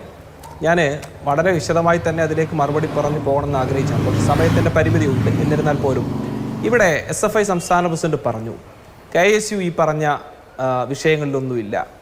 ഈ പറഞ്ഞ രജിസ്ട്രാർ ഉൾപ്പെടെ സസ്പെൻഡ് ചെയ്ത വിഷയവുമായി ബന്ധപ്പെട്ട് രാജ്ഭവനിലേക്ക് ഉൾപ്പെടെ മാർച്ച് നടത്തിയത് KSU ആണ്. ഇതേ പറയുന്ന നിങ്ങൾ ഈ പറഞ്ഞ സമരം എന്ന് പറഞ്ഞ് കളിയാക്കുന്ന സമരം നിങ്ങൾ എവിടെയെന്ന് ചോദിക്കുന്ന അതേ KSU തന്നെയാണ് കണ്ണൂരിൽ ഗവർണർക്കെതിരെ കരിങ്കൊടി കാണിച്ചത്. ഞങ്ങൾ കൃത്യമായി ഈ നിലപാട് പ്രത്യക്ഷത്തിൽ സ്വീകരിക്കുമ്പോൾ ഞങ്ങൾ കേവലം അഡ്ജസ്റ്റ്മെൻറ്റ് സമരങ്ങൾക്ക് പോയിട്ടില്ല, ഞങ്ങൾ ഈ പറഞ്ഞ സമരാഭാസത്തിന് പോയിട്ടില്ല. ഒരൊറ്റ കാര്യത്തിൽ നോക്കിയാൽ തന്നെ നിങ്ങൾക്ക് മനസ്സിലാവും. ഇവരുടെ സമരം ആർക്കെതിരെയാണ്? ചാൻസലറായ ഗവർണർക്കെതിരെയാണ്. VC ഉൾപ്പെടെയുള്ള ആളുകൾക്കെതിരെയുള്ള പ്രതിഷേധം രേഖപ്പെടുത്തുന്നു.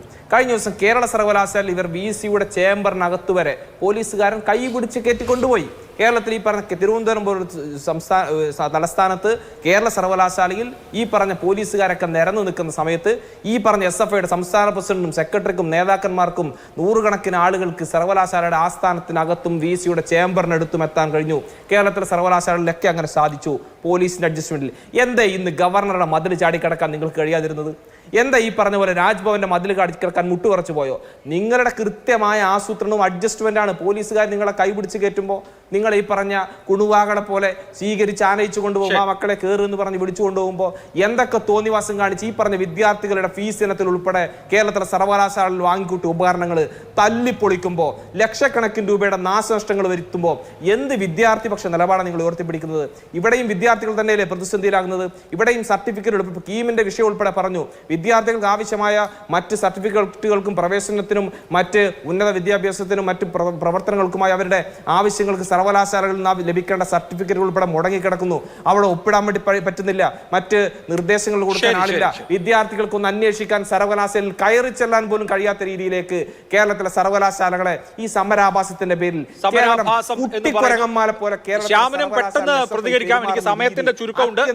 അപലപനയുമായി തന്നെ മുന്നോട്ട് പോവുകയാണ്. ഉന്നയിച്ച വിഷയങ്ങൾ എന്തെങ്കിലും ഉണ്ടെങ്കിൽ ഇപ്പൊ പറയാം. ഈ ലോക ചരിത്രത്തിൽ കുറെ ദിവസമായിട്ട് ഇവർ അഭിലാഷ ലോക ചരിത്രത്തിൽ ഇത്രമാത്രം ആളുകളെ കൊന്നൊടുക്കിയ ഒരേ ഒരു ആശയത്തിന്റെ പേര് കമ്മ്യൂണിസം എന്നാണ്. ഈ രാജ്യത്ത് നോക്കൂ, ഡിസംബർ 1-ാം തീയതി ഞങ്ങൾക്ക് ആവശ്യമില്ല. വളരെ കൃത്യമായി സംഘപരിവാറിനും ശക്തമായ പോരാട്ടം നയിച്ച് അവരുടെ നിയമപോരാട്ടം ഉൾപ്പെടെ നേരിട്ട് വളരെ ആർജവത്തോടുകൂടി കേരളത്തിന്റെ നിയമസഭയിൽ ഉൾപ്പെടെ അത് വിളിച്ചു പറഞ്ഞ് ആ പോരാട്ടത്തിൽ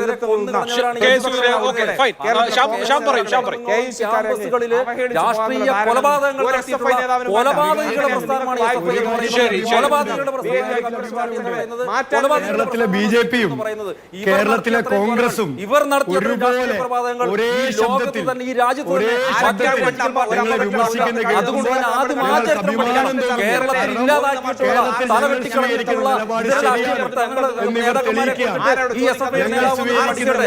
അതുകൊണ്ട് ക്യാമ്പസുകളിൽ രാഷ്ട്രീയ കോട്ടയാക്കി ഇവരുടെ ഇവരുടെ ഒരധികാരം നടക്കാൻ മുന്നോട്ട് പോകുന്നില്ല.